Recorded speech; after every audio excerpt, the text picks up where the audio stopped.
Chapter 45. At this moment, Qin Junlan, Zhang Taijun, and their big clients all stood up and ran faster than anyone else. They were even mumbling, "Murder, murder. A sniper is going to kill." All the waiters, guests, and chefs of Tranquil Harmony Hotel ran for their lives when they heard the news. Rumors were the scariest but also the most effective. How could work be more important than one's life? Yun Jian and the other two were already standing behind a wall, out of the sniper's range. "Both of you leave quickly. I'm the one they want to kill. I can't be a burden to you guys," Su Haokol said solemnly to Yun Yi and Yun Jian with clenched fists. He did not bother to hide it then, flicking the corner of his shirt to pull out a pistol from his belt. "Zhiyu." Yun Yi stared at Su Haokol in shock, unable to believe that his best buddy would carry a pistol with him. Su Haokol chuckled dryly and looked at Yun Yi with determination to die, saying, I'm sorry I lied to you before. I'm actually the son of Dragon Head Gang's boss." This identity meant that his future would be extraordinary. Dragon Head Gang was the top mafia group in Longmen City's underground black market, controlling the underground trade of Longmen City. It was not surprising that Su Haokol could pull out a gun as the son of Dragon Head Gang's boss. Yun Yi was stunned. He did not expect his best buddy to have such a background. It was no wonder that Su Haokol had never mentioned his family background to him. "Leave quickly. This has nothing to do with you guys. There's no need to drag you guys into this." Su Haokol roared at Yun Yi, prepared to die. "Can you walk out of here alive alone? The sniper over there has his eyes on you." Yun Jian narrowed her eyes and remained still, finally speaking up after a long period of silence. Su Haokol was the sniper's target. As long as he was exposed to the sniper's shooting range, he would die. Even if Su Haokol had some skills, he was not a match for the sniper. It was only then that Su Haokol and Yun Yi turned their gazes to Yun Jian. How could she still say something like this at this moment? "Even so, I can't be a burden to you guys." Su Haokol looked at Yun Jian and said. Yun Yi was his bro. He could not let him and his sister get involved in dangerous matters because of him. Yun Jian studied Su Haokol again. She said calmly, her eyelashes fluttering. "Very well. Give me the gun." Based on what Su Haokol said just now, Yun Jian would save him. This. Su Haokol's eyes bulged and he was stunned. Give her the gun? She knows how to use it? That was impossible. This is a gun. Yun Yi looked at Yun Jian in surprise. Yun Jian stepped forward and snatched the gun from Su Haokol's hands. She held it in her hands and played with it. It's a Beretta handgun made in Italy. It has an effective shooting range of 50 meters. "That's enough," Yun Jian said to herself as she played with the gun. However, when these words entered Su Hao's ears, it was like a huge wave had been swept up, causing him to be extremely shocked. She actually recognized the type of gun that this was? Judging from how she handled it, it didn't seem like it was her first time seeing a gun. She looked more like a veteran who had been playing with guns for years. How old was she? She was Yun Yi's sister. How could she have come into contact with a gun? Just as Su Haokol and Yun Yi were shocked, Yun Jian suddenly told them to stay here and don't come out. Then she rolled out of the door where the sniper could shoot her. Was she crazy? If she went out, she would be shot to death by the sniper. Or rather, an even crazier idea appeared in Su Haokol and Yun Yi's minds. Could it be that Yun Jian wanted to use this gun to kill the sniper? Chapter 46. In the distance, from the window of the private room, a sniper in black tights held a sniper rifle as his dark eyes peered at Yun Jian's petite figure. Here's a suicide mission. The sniper's pupils contracted before he chuckled and set up his sniper rifle, aiming at where Yun Jian was. TSS, TSS, TSS. 3 consecutive shots were fired at Yun Jian's location from a high vantage point. The speed of the bullets was indiscernible to the naked eye, but it was not a problem for Yun Jian. Xiao Jian. Yun Yi wanted to dash out to protect her younger sister without a second thought, but it was Su Haokol who pulled Yun Yi back in the end. Su Haokol wanted to step out as well. After all, he was the cause of all this. However, looking at Yun Jian's sharp and nimble movements, he hesitated when he recalled that it was Yun Jian who pulled them away from the sniper's first round of shooting. If Yun Jian was not capable, how could she be so sensitive to the bullets and pull them away from them? On the other hand, once he was exposed to the sniper, he would probably be shot to death before he could even put up a fight. If that happened, he and Yun Yi would become Yun Jian's burden if they went out. On the other hand, Yun Jian did not retreat against the 3 bullets. She rolled on the ground with her pistol and dodged the bullets before she stood up and continued to approach the window, until she was completely exposed to the sniper. Theoretically, it would be easier for the sniper to kill her. Would that really be the outcome though? Was she not afraid of dying? Or was she completely confident? Su Haokol frowned. When Yun Yi saw the 3 bullets grazing past her younger sister Yun Jian again and burrowing 3 large holes in the ground, she was so worried that her heart almost stopped beating. What surprised him more, however, was that Xiao Jian had managed to evade the volley of bullets. This was a sniper's barrage of bullets, it wasn't child's play. F***ck. The sniper who was hiding in the best spot could not help cursing when he saw how Yun Jian dodged his strafing shot easily and stood at the spot where it was easiest for him to shoot her without regard for her life. This girl was not even 18 yet, was she not? She had dodged his shot just now. More importantly, she dared to expose herself right in front of him. Was she implying that he could not kill her? Enraged, the sniper refocused and pulled the wrench with his index finger, ready to end Yun Jian. Swish. A gunshot that the sniper could not be more familiar with rang out. He looked up abruptly to see the girl standing by the window putting away her pistol and flashing him a sly smile. With a plop, the sniper collapsed to the ground in the next second, dead from a headshot. Yun Jian had only used 1 shot to kill the sniper in a second. Su Haojia was standing in the dark, but he could clearly see what was going on here. He suppressed the fear in his heart, and his entire body trembled in shock. He had not seen wrongly just now. 1 shot. Yun Jian had killed the sniper from afar with a raise of her hand. Killing a sniper from high up in the air? That was inconceivable. Su Haokol was sure that he had never heard of such a thing before. Bang, headshot. Putting down her pistol, Yun Jian pressed her lips together as an eerie smirk spread across her face. There was no trace of the terror that one would feel after killing someone.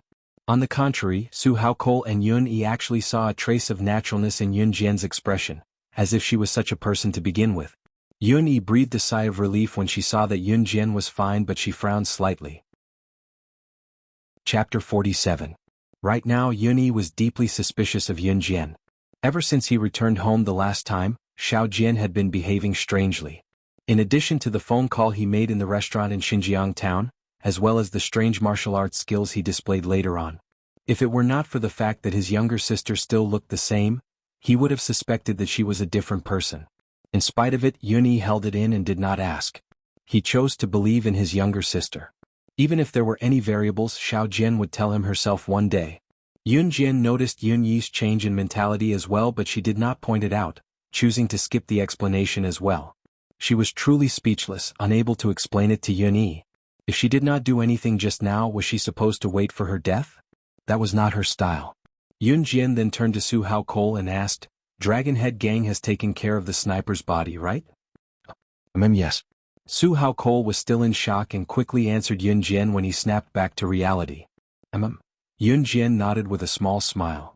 But it looks like we won't be able to enjoy this delicacy now. Su Haokol and Yun Yi were stunned again. What do you mean? Su Haokol asked in bewilderment. Someone called the police. The police are here. They're downstairs, Yun Jian replied. How did you know? Su Haokol exclaimed again. They did not hear anything from downstairs. Yun Jian was here too, how would she know what was going on downstairs? I'll listen. Yun Jian's lips curled into a beautiful smile before she continued, Follow me. We'll leave from the back door here. Then she led the way forward. Until they left the 4-star hotel's back door, Su Haokol and Yun Yi were still in a daze. Why is Yun Jian so familiar with the back door here? Su Haokol was a regular here. Even he did not know where the back door of this hotel was. How did Yun Jian know the route so clearly? If Yun Jian knew what these two people were thinking, she would definitely laugh. The reason why her detection, anti-tracking, and concealment abilities were so powerful was because of her strong perception. For example, if she encountered an unexpected situation, how should she hide, escape, and counterattack? These were all necessary lessons for an agent. Therefore, from the moment she stepped into this hotel, she had already seen through everything around her.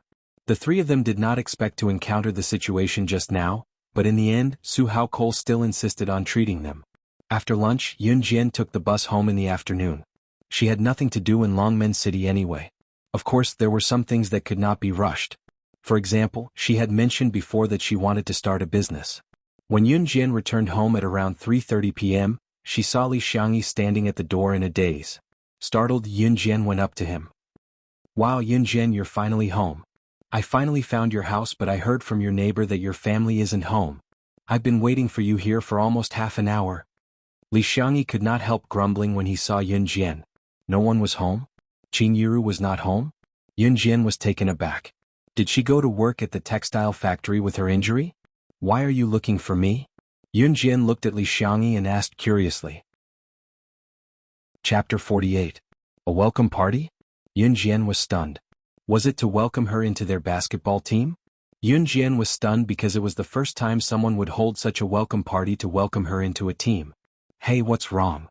Li Xiangyi waved his hand to greet Yun Jian when he saw her lack of response. Go ahead. Yun Jian indicated that she was still listening. That's settled then. At 6 o'clock tonight, you can meet everyone at the bar in our town. Li Xiangyi chuckled and left after saying his goodbyes. Yun Jian nodded and moved her lips. After Li Xiangyi left, Yun Jian went home, but when she opened the door, Yun Jian frowned. The living room should have been neat and tidy, but when she opened the door, it looked like a burglar had ransacked the place. The trash in the trash can on the floor was all over the place, while the drawers and cabinets were all opened and rummaged through. From the living room to the kitchen and then to the bedroom, the mess was unbearable. What had happened at home when she was in Longmen City? Few, hurried footsteps came from the door as a girl panting heavily stepped through the door and stood in front of Yun Jian. Yun Jian saw the girl's face at the same time. She was pretty and looked like a well-behaved girl. She was about 13 or 14 years old and was very petite. In her memory, the girl was her uncle's daughter, Yun Xiaoya. She rarely interacted with the original owner of her body, so why was she here today? Yun Xiaoya huffed and puffed. Ignoring the fact that she was out of breath from running, she cried out to Yun Jian, "Cousin, bad news. Second uncle has a bad woman outside and she's here today. She's at the hall now and she's fighting with Auntie." Yun Xiaoya was Yun Jian's uncle's daughter, and the uncle she mentioned was Yun Jian's current father, Yun Gang. The auntie she mentioned was naturally Qin Yiru. Yun Jian's eyelid twitched. Had Qin Yiru not gone to work in the textile factory? This was not the point. The point was that Yun Gang had a mistress. As the father of 2 children, Yun Gang had run away after failing to repay the loan he borrowed from the loan shark some time ago and dumped all his debts to his family. He even had a mistress outside? More importantly, he had disappeared for a few days and the mistress had come to his house to beat up his mother? Yun Jian was enraged. She told Yun Xiaoya, "Let's go," and walked out of the house, running to the hall without even closing the door. At the entrance to the people's hall, the townspeople crowded round the door of the great hall to watch the spectacle. In the middle of the doorway, a woman dressed rather fashionably grabbed Qin Yiru's hair with a pair of hands painted with thick nail polish, scolding and beating her. The surrounding people tried to pull this woman away, but this woman's strength was very strong, and they couldn't pull her away. Qin Yiru's scalp was almost torn off by the woman. Her hand was still recovering and Qin Yiru was weak, so she was no match for the woman. She could only let her hair be pulled and pulled. Old woman. Why you look like this? You must be blind. How dare you fight with me? The mistress pulled Qin Yiru's hair and spat out saliva. She looked very self-righteous. The onlookers shook their heads and sighed. This was what it meant to be a mistress. How could she be so self-righteous? When Yun Jian arrived, this was what she saw. The mistress was pulling Qin Yiru's hair and pulling Qin Yiru back and forth. A few people tried to stop the mistress, but they were pushed away. Yun Jian's rage surged to her head when she saw what happened. It was the first time she was so pissed. The scene was chaotic and out of control. Yun Jian's figure flashed and she arrived in front of the mistress. Everyone was shocked. Who was this girl who suddenly appeared? Before they could react, Yun Jian took a few steps forward. She arrived in front of the menacing mistress and flung her hand. Slap. A slap landed on the mistress's face. This slap was very strong. The mistress was forced to let go of Qin Yiru's hair. Her face was almost deformed by Yun Jian's slap. The mistress fell to the ground. Everyone was shocked. The mistress was very strong. She could still hold Qin Yiru's hair even when so many people tried to pull her away. In the end, this young girl who had appeared out of nowhere had sent him flying. Her face was almost deformed. Chapter 49. Ah! The mistress who was flung away shrieked and fell to the ground, unable to recover for a long time. Yun Jian went up to help Qin Yiru up from the ground, only to see huge teardrops falling from Qin Yiru's wrinkled face. Qin Yiru was motionless as Yun Jian helped her up, looking lost. "Mom," Yun Jian called out softly, her heart aching. She did not know how to comfort someone, so she hugged her mother who was in despair and placed her hand on Qin Yiru's back to pat her a few times to comfort her. Yun Jian knew that to Qin Yiru, everything Yun Gang had done before was tolerable. The only thing she could not tolerate was Yun Gang having an affair with a woman. Otherwise, Qin Yiru would have divorced Yun Gang a long time ago and lived alone. The most important reason why Qin Yiru had persisted in not getting a divorce all these years was for the sake of her children. She did not want her children to be fatherless. No matter how much of a jerk Yun Gang was, he had never had an affair. This was also the reason why Qin Yiru had held herself back from getting a divorce and living with Yun Gang. The couple had lost all feelings for each other a long time ago. Their children were their only tie. Xiao Jian, mommy's suffering? Qin Yiru stammered as she trembled. Mom, it's my turn to protect you from now on. Yun Jian patted Qin Yiru's back and said firmly. The people who were watching the show whispered to each other as more and more people gathered in front of the hall to watch the show. Xiao Jian. Sis Yiru? A middle-aged man who looked to be in his 40s appeared in front of Yun Jian and called out cautiously. The man was Yun Jian's father, Yun Zheng, who was also Yun Jian's uncle. The Yun family had 2 sons. The eldest son was Yun Zheng. He was a simple and honest man, a true farmer. The second son, Yun Gang, was Yun Jian's father. Yun Gang was not a stable person. Not only did he gamble, but he also drank too much. Even Yun Zheng himself felt that it was hard for Qin Yiru to marry his younger brother Yun Gang. Uncle. Yun Jian could feel that Qin Yiru was no longer as agitated as before, but she still gently comforted Qin Yiru. She looked at the middle-aged man in front of her who was dressed like a villager and called out softly. In her memory, although this uncle of hers wasn't completely devoted to her family, he wasn't bad either. At least when he saw Qin Yiru being beaten up by the mistress, Yun Zheng went to help Qin Yiru. However, the mistress was too strong and he couldn't pull her away. Yun Zheng responded and sighed softly. Hey, the mistress is running away. If he couldn't win, he would run. How could there be such a thing? A talkative woman's voice came from the group of people who were watching the show. Yun Jian supported Qin Yiru. When she turned her head, she saw that the mistress had already climbed up from the ground. She grabbed her bag and was about to leave quietly. She wanted to leave just like that after hitting her mother? Just when everyone thought that the mistress would run away, they suddenly saw Yun Jian supporting Qin Yiru to bend down and pick up a small stone from the ground. What was she doing? Everyone present, including Yun Zheng and Yun Xiaoya, was stunned. In Yun Zheng's memory, his niece had always been a timid person. But just now she actually went forward and slapped the mistress away. Just when everyone present was puzzled, they saw Yun Jian pick up the small stone and throw it in the direction of the mistress. Unlike an ordinary stone, this seemingly harmless pebble was actually as sharp as a sword. Later, everyone heard a plop sound coming from the other side. Then, the mistress knelt on the ground with a thud. The small stone that Yun Jian threw also fell beside the mistress. A small stone actually had such power that it directly made a person kneel on the ground? Everyone looked at this scene in shock. They saw that Yun Jian had already helped Qin Yiru to a nearby bench and walked over. You hit my mother and smashed my house. If you don't explain clearly, you still want to leave here alive? Yun Jian's indifferent voice sounded. Although it was indifferent, those who were familiar with Yun Jian would know that this was the expression of Yun Jian's anger. Chapter 50. You want to leave this place alive if you don't explain yourself? Yun Jian's nonchalant but arrogant words echoed in everyone's ears. Should such words really come from an underage girl? If Yun Jian had said that in the beginning, no one present would have taken it seriously. In spite of it, just recalling what Yun Jian had done just now was enough to send chills down the spines of the crowd. Bah, damn girl, what are you talking about? Who are you trying to scare? I've been scared since I was young. Do you think I'm scared of you? The mistress was not a pushover to begin with. Thinking that she could not get anything out of this, she wanted to escape amidst the chaos. She did not expect Yun Jian to attack her again, so her temper flared as she yelled at Yun Jian. The mistress was actually from Xinjiang town. She was around 30 years old but looked like she was in her 20s due to good maintenance. The reason why she followed Yun Gang was because Yun Gang was a gambler. He didn't lose money every time he went to the casino. Sometimes Yun Gang would win hundreds or thousands of dollars, earning a huge sum of money. Of course, Yun Gang would never bring home the money he won from the casino.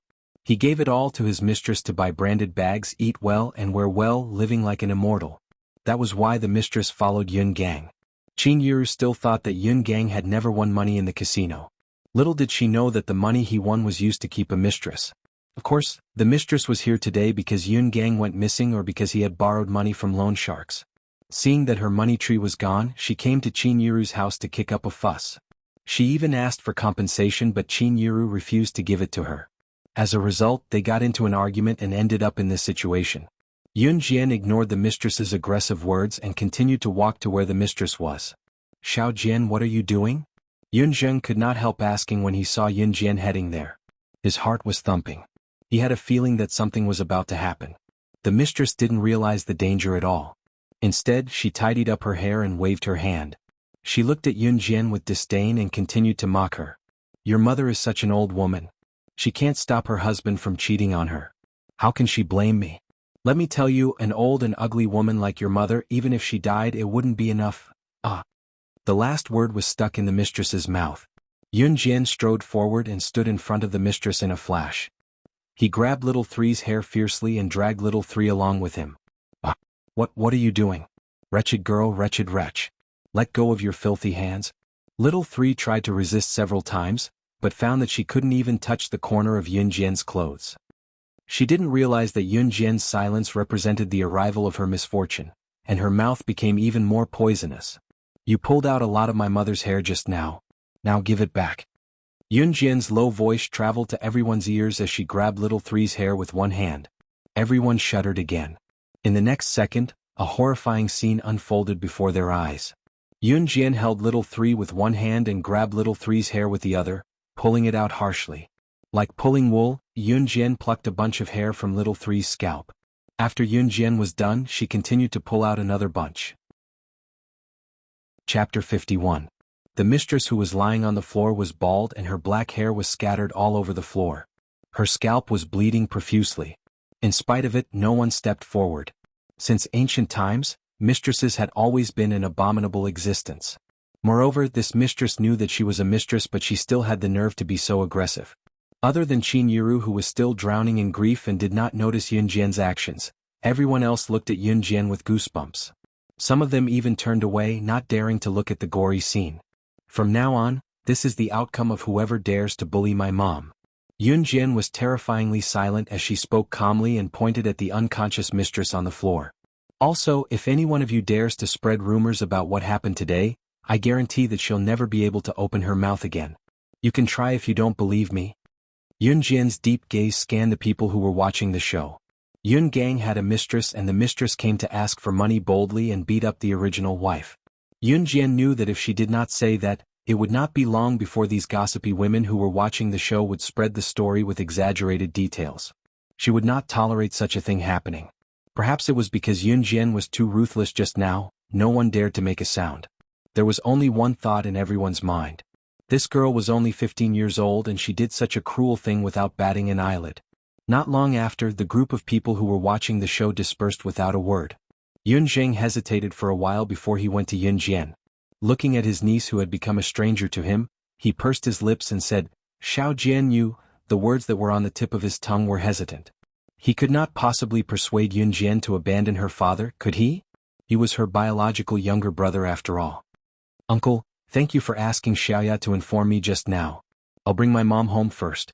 Yun Jian eased the awkward atmosphere and walked over to help Qin Yiru, who was sitting on the bench, up. Then they slowly walked home.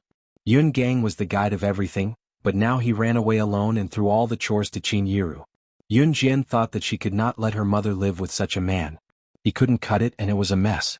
This matter should have been settled long ago. After returning home, Yun Jian helped Qin Yiru sit on the bench and poured a cup of hot water for her.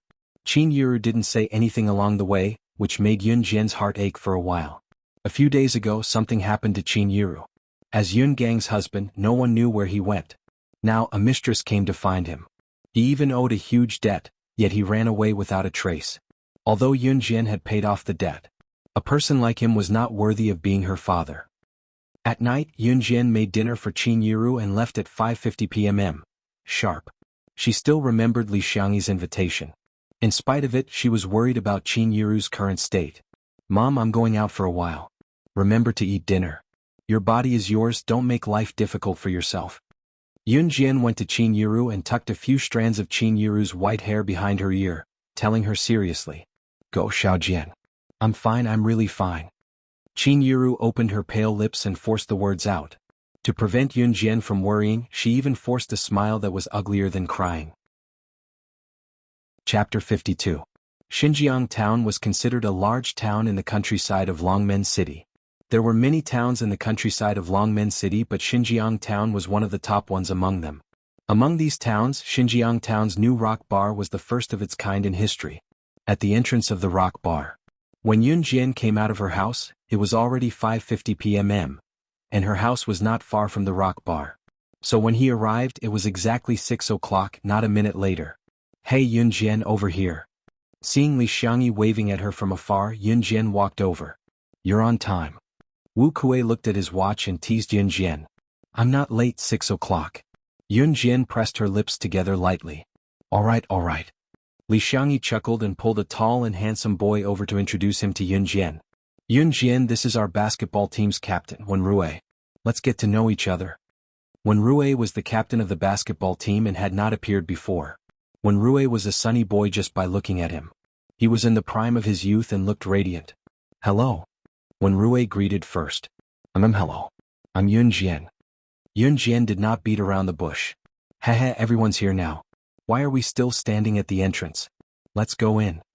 Li Xiangyi pushed and shoved his way into the rock bar with a group of boys from the basketball team. "Let's go in too," Wen Rui said with an elegant smile. It was hard to imagine that such a sunny boy with a scholarly air would be the captain of the school's basketball team. However, the strange things Yun Jian had seen paled in comparison to this. The group entered the bar. Like its name, the rock bar had a rock theme and the interior was decorated in European and American colors. There were not many people at the bar at this time, but there would still be some. After all, there were so many towns nearby, and Xinjiang Town was the only town with a bar. The people from other towns had to come here to relax. In order to welcome Yun Jian to the basketball team, Li Xiangyi had already made arrangements and booked a private room. After the group entered the bar, the waiter led them to the private room. Just as they passed by the bar counter, a group of delinquents suddenly appeared and blocked the path of Yun Jian and the others. One of the boys standing at the front, dressed like a rich playboy, looked at Wen Rui lazily and said with bad intentions, "Yo, Wen Rui, I heard that there's a new member in your basketball team? And it's a woman?" When Wen Rui saw this guy, his footsteps clearly paused. When enemies meet, their eyes blaze with hatred. Wen Rui also looked at the boy with hatred. He gritted his teeth and said, "Zhang Jun, don't mess things up. I don't want to argue with you guys today."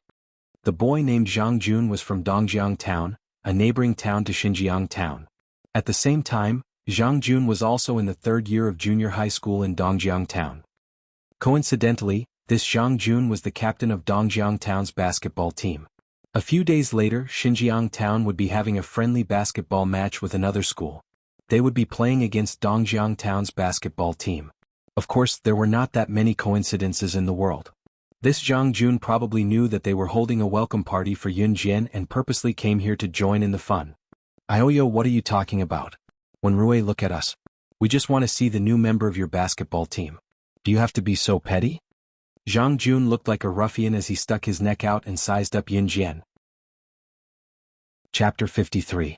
The reason why Zhang Jun brought his men to surround Wen Rui and the rest was to see how good the girl who had just joined their basketball team was. He thought that the girl would either be big or strong enough to be invited to join the team. He did not expect her to be such a skinny little girl. Hence, Zhang Jun looked at Yun Jian and could not help but mock her. How could such a thin and weak little girl play basketball? "Zhang Jun, don't stir up trouble. Otherwise, don't blame us for being rude to you." Wu Kuei clenched his fist. If Li Xiangyi had not held him back, he would have really fought with Zhang Jun. Zhang Jun snorted when he did that. "Fine, I won't talk much with you guys today. Let's rely on our own abilities on the basketball court." Zhang Jun snorted in a weird tone. He raised his head arrogantly and looked at Yun Jian and the rest from the corner of his eyes. "You said it yourself. Zhang, don't go back on your words." Wu Kuei clenched his fist when he heard that. Actually, Wen Rui, Wu Kuei, Li Xiangyi, and the rest could tell that Zhang Jun was looking down on Yun Jian. However, no one tried to clear Yun Jian's name. That was because Yun Jian was their basketball team's trump card. Of course, they had to wait until the crucial moment to reveal their trump card. Let Zhang Jun be cocky. He won't be able to be cocky for long. Brothers, let's go. Zhang Jun thought that with Yun Jian's burden, his team's chances of winning would be 90%. Hence, he said that to his men. The group turned around and walked out of the rock and roll bar proudly. "Don't care about them. Rascal, let them be cocky for a few more days." Wu Kuei spat in the direction where Zhang Jun and the rest left and shouted. Yun Jian had not made a sound since just now, watching quietly with a smirk on her lips. The appearance of Zhang Jun and the rest did not seem to cause any dissatisfaction among the basketball team members. On the contrary, they were even more fired up. They had all seen Yun Jian's skills. Yun Jian looked thin and weak, but when she threw the ball, she threw it directly into the basketball hoop from a distance of 30 to 40 meters. This wasn't something that could be done by just anyone. Therefore, apart from the excitement of the basketball match, everyone was also looking forward to it. After entering the exclusive room of the rock bar, their ears finally quieted down. Yun Jian sat in the private room of the bar. Her sitting posture was lazy, but it revealed a breathtaking beauty. Although it was held to welcome Yun Jian into the basketball team, it was just a simple gathering for everyone to sit down and catch up. In order to liven up the atmosphere, Wenrui even asked for a few bottles of higher-grade wine from the waiter. He was very considerate and thought that girls probably wouldn't drink, so he asked for a big bottle of orange juice for Yun Jian. The waiter quickly brought it over. Wenrui placed the orange juice in front of Yun Jian and said, "You're a girl. Drink this." Yun Jian did not reach out to take the bottle of orange juice. She looked at Wenrui and smiled. "Since it's for fun, how can I spoil everyone's fun? I can drink wine." Moreover, she had the constitution of not getting drunk even after 1,000 cups. Wenrui was stunned. He thought that most girls did not know how to drink, or that they would get drunk after drinking, so he asked for juice for Yun Jian. He did not expect Yun Jian to drink. Since Yun Jian said so, he did not hesitate and poured a glass for Yun Jian. Everyone saw Yun Jian put the glass to her nose and tasted it carefully. She said softly, 1992 Lafite red wine. Then she drank the wine in the glass and pursed her lips. "It tastes good." Everyone present was stunned. Even the waiter who was standing at the side was stunned.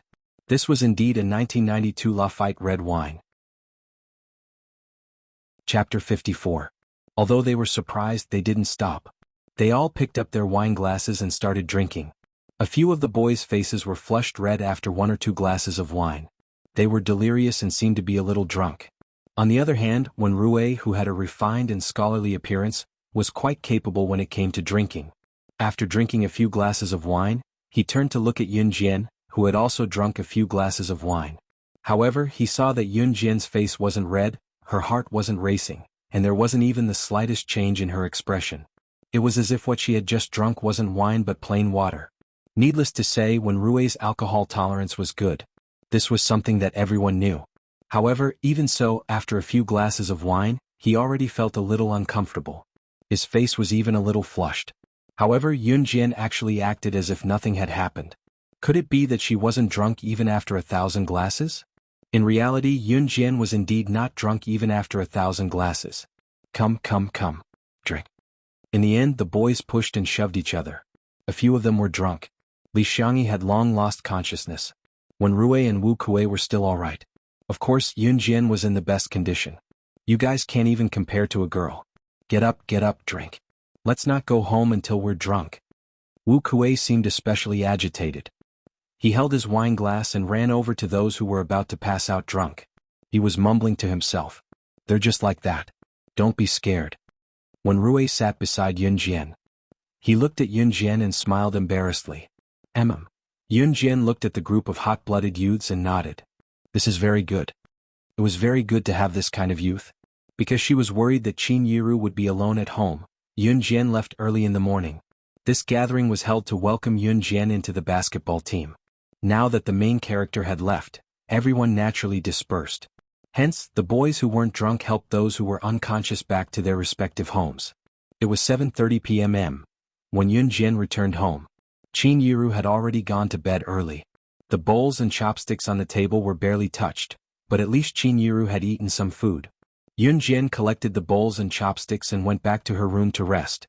The next day, Sunday. When it was almost 10 o'clock in the evening, Yun Jian carried her school bag and rushed to school for evening self-study. She came early. When she arrived, there was no one in the classroom. Then more and more people came. When Lu Fian arrived, Yun Jian had already been at school for half an hour. Once Lu Fian arrived at school, she sprinted to Yun Jian without even putting down her bag, mumbling, Xiao Jian, bad news. Lin Mingyu's been discharged. I think she's going back to school today." "Lin Mingyu?" Yun Jian frowned. If Lu Fian hadn't suddenly mentioned it, she would have almost forgotten who this person was. "Oh. Yun Jian replied softly and continued to read the book in her hand.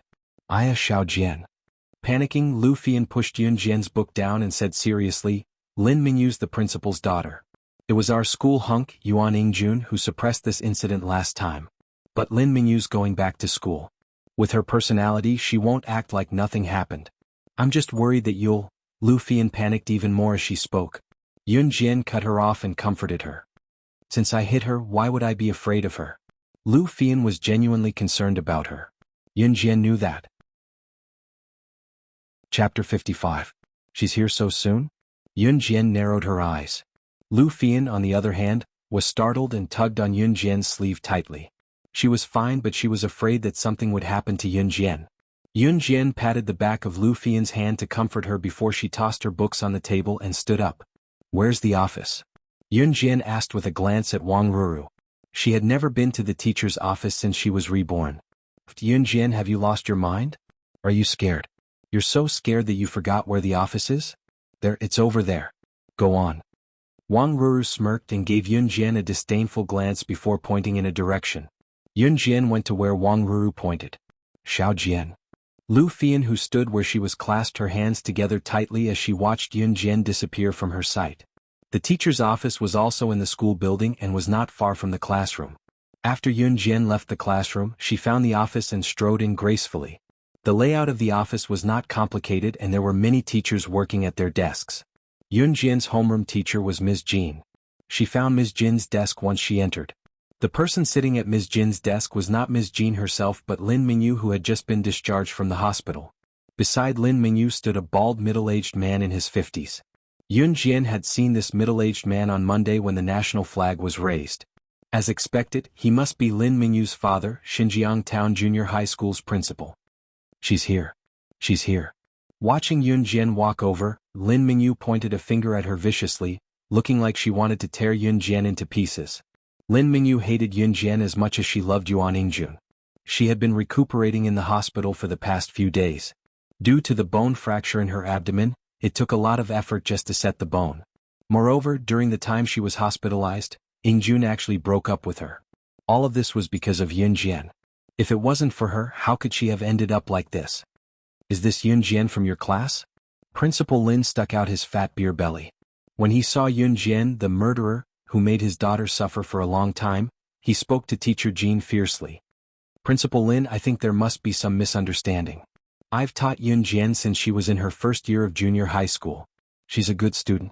She wouldn't do something like that to your daughter. Can you give her another chance? Teacher Jean knew Yun Jian's character, so she didn't directly criticize Yun Jian just because she wanted to flatter the principal. However, Principal Lin was here today to avenge his daughter, Lin Mingyu. He did not care about anything else. He pointed at Yun Jian and said aggressively to Teacher Jean, "Good student? Do good students know how to fight?" Just this point alone is already a serious violation of our school's rules, not to mention that she injured Mingyu. Principal Lin paused and ordered Teacher Jean in an absolute tone, "Our school can't afford to have a student like this. Today I want you to make this girl pack up and leave. Make her withdraw from the school for me. Otherwise, Teacher Jean, you know the consequences." Of course, Teacher Jean knew the consequences. She knew that Principal Lin meant that if she didn't expel Yun Jian today, she would be the one to pack up and leave. However, Yun Jian was indeed a good student in her eyes. Although her grades were a little bad, she was always hardworking. Chapter 56. Yun Jian blinked. She did not expect Teacher Jean to speak up for her. After all, there were not many people who could still uphold their teaching principles under Principal Lin's coercion, and Teacher Jean was one of them. Yun Jian naturally did not want to put Teacher Jean in a difficult position. She glanced at Lin Mingyu, who was hiding behind Principal Lin, and said, "I did hit Lin Mingyu." Everyone present, including the teachers in the office who were watching the show, was stunned. They did not expect Yun Jian to admit to it. Principal Lin's beer belly shook in anger at that. Just as he was about to retort in rage, Yun Jian snatched the right to speak again. Yun Jian continued, "Because Lin Mingyu hit me first, I'd like to ask you, Principal, if fighting is a violation of the school rules and will lead to expulsion, shouldn't Lin Mingyu be expelled together with me?" As soon as he said that, even Principal Lin's expression changed. All the teachers present were stunned. They thought that this female student would plead with Principal Lin for her, but they did not expect her to not be afraid of being expelled. She even shamelessly wanted Lin Mingyu to be expelled together with her? Did she not know that Lin Mingyu was Principal Lin's daughter? How could Principal Lin expel his own daughter? Nonsense, when did I hit you? Look at you, you're still fine. You don't look injured at all. Yun Jian, don't you have any shame? Lin Mingyu lied through her teeth, even twisting the facts. Principal Lin was naturally on his daughter's side. He immediately said, Mingyu is a kind person. How could she hit you? How could she do something as ungentlemanly as fighting? I think you're the one who's pestering me endlessly. You're so young, but you're still making irresponsible remarks after hitting someone. Shameless. Xinjiang Town High School can't afford a student like you. What Principal Lin meant was, scram back to where you came from. Lin Mingyu was a kind person? Yun Jian almost laughed out loud. This joke was more amusing than a pig flying freely in the sky. The surrounding teachers sighed in their hearts when they saw that. Actually, they knew very well who was right and who was wrong. After all, everyone had seen Lin Mingyu's performance in school. However, they did not say it out loud. They did not dare to provoke the principal, so they kept it to themselves. The teachers thought, this female student of all people, why did she have to provoke the principal's daughter? She's going to be in trouble today. You have to withdraw from today's school even if you don't want to. Principal Lin roared as his body trembled in anger after he finished his string of words. Just wait for the withdrawal notice. Principal Lin glared at Yun Jian from the corner of his eyes and snorted before turning to help Lin Mingyu, who was sitting on the chair in front of Miss Jin's desk and leaving in a huff. Hey Principal Lin, don't be angry. Yun Jian didn't know any better and said too much. Yun Jian, hurry up and apologize to Principal Lin. Teacher Jean panicked when she saw that Principal Lin was about to leave. Yun Jian's expulsion was set in stone. She quickly pulled Yun Jian aside and asked her to apologize to Principal Lin. She wanted to appease Principal Lin's anger first. Tugged by Miss Jean, Yun Jian went to stand with her. Just as all the teachers in the office, including Principal Lin and Teacher Jean, thought that Yun Jian knew her mistake and would tactfully beg for forgiveness or apologize, Principal Lin stood before Principal Lin. Yun Jian stood in front of Principal Lin and said, 156 Bibo Road, 2nd floor, room 202, Xinjiang Town. What was that? A huge question mark floated above everyone's head when they heard Yun Jian's words. In spite of it, Principal Lin was the only one who shuddered when he heard her. Wasn't that the address of his old flame's house? Chapter 57. Principal Lin's expression was as ugly as if he had just eaten dog sh*t. It was not easy for him to get to where he was today. If he was found to have a mistress as the principal of a school, there would be many people who would use this as an excuse to make a big deal out of it. If the higher-ups found out about this, he would lose his position as principal. Moreover, his wife was not someone to be trifled with. If this got out, he would lose all his face. Principal Lin raised his head to look at Yun Jian, only to see the girl looking at him with a smile. There was a strong sense of threat in her eyes. Dad, let's not bother about Yun Jian. She always likes to say weird things for no reason. Let's just get her out of here, humph. Lin Mingyu thought that Yun Jian's brain had been flooded with water when she heard what she said just now, so she urged Principal Lin. Lin Mingyu thought that her father, who had always been protective of her, would scold Yun Jian loudly. However, Principal Lin's next move shocked everyone present. Mingyu, shut up. The scene that everyone expected to see of Principal Lin scolding Yun Jian did not happen. Instead, Principal Lin scolded his own daughter, Lin Mingyu. Lin Mingyu was stunned for a while after being scolded by her own father. She looked at Principal Lin in disbelief. Dad, you scolded me? Ever since she was young, her father had always treated her the best. No matter how mischievous she was, even when she got into fights in school, her father would always stand by her side. He had never scolded her like this before. When the teachers in the office saw this scene, they were also confused. Why was Principal Lin standing on his daughter's side just now and trying his best to protect her? Yun Jian had only said one sentence, and Principal Lin had turned around and scolded his own daughter? Dad, I'm your daughter. Why are you helping that B*tch Yun Jian to scold me? You've never treated me like this. Lin Mingyu felt wronged. She pointed at Yun Jian and said angrily to Principal Lin. Before she could finish, she was interrupted. Slap. A loud slap was heard. Principal Lin slapped his daughter's face. Not long after, Lin Mingyu's face began to burn. A red palm print appeared on her cheek. Principal Lin endured the pain of slapping his own daughter and continued to roar at Lin Mingyu angrily. Even his fat body trembled twice. I told you to shut up, did you hear me? To be honest, Principal Lin was still afraid that Yun Jian would tell others about him keeping a mistress. If that really happened, not only would he be humiliated and embarrassed, he might not even be able to keep his current position as principal. The price was definitely not small. Therefore he would never allow such a thing to happen.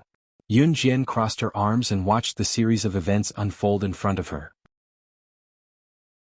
She had long expected that something like this would happen, so when she was surfing the internet at the internet cafe last time, she specially looked for the Global Secret Service intelligence station to search for Principal Lin's personal information. In the end she found such an interesting thing. Yun Jian, it's all your fault, it's all your fault. I'll kill you. I'll kill you. Lin Mingyu had never been humiliated like this before. Her father actually slapped her. Ever since she was young, no one had ever treated her like this. And all of this was because of Yun Jian. Not long ago Yuan Ingjun broke up with her because of Yun Jian as well. Lin Mingyu was blinded by anger and hatred. She grabbed the black pen on the desk closest to her and rushed towards Yun Jian. The black pen was pointed downwards.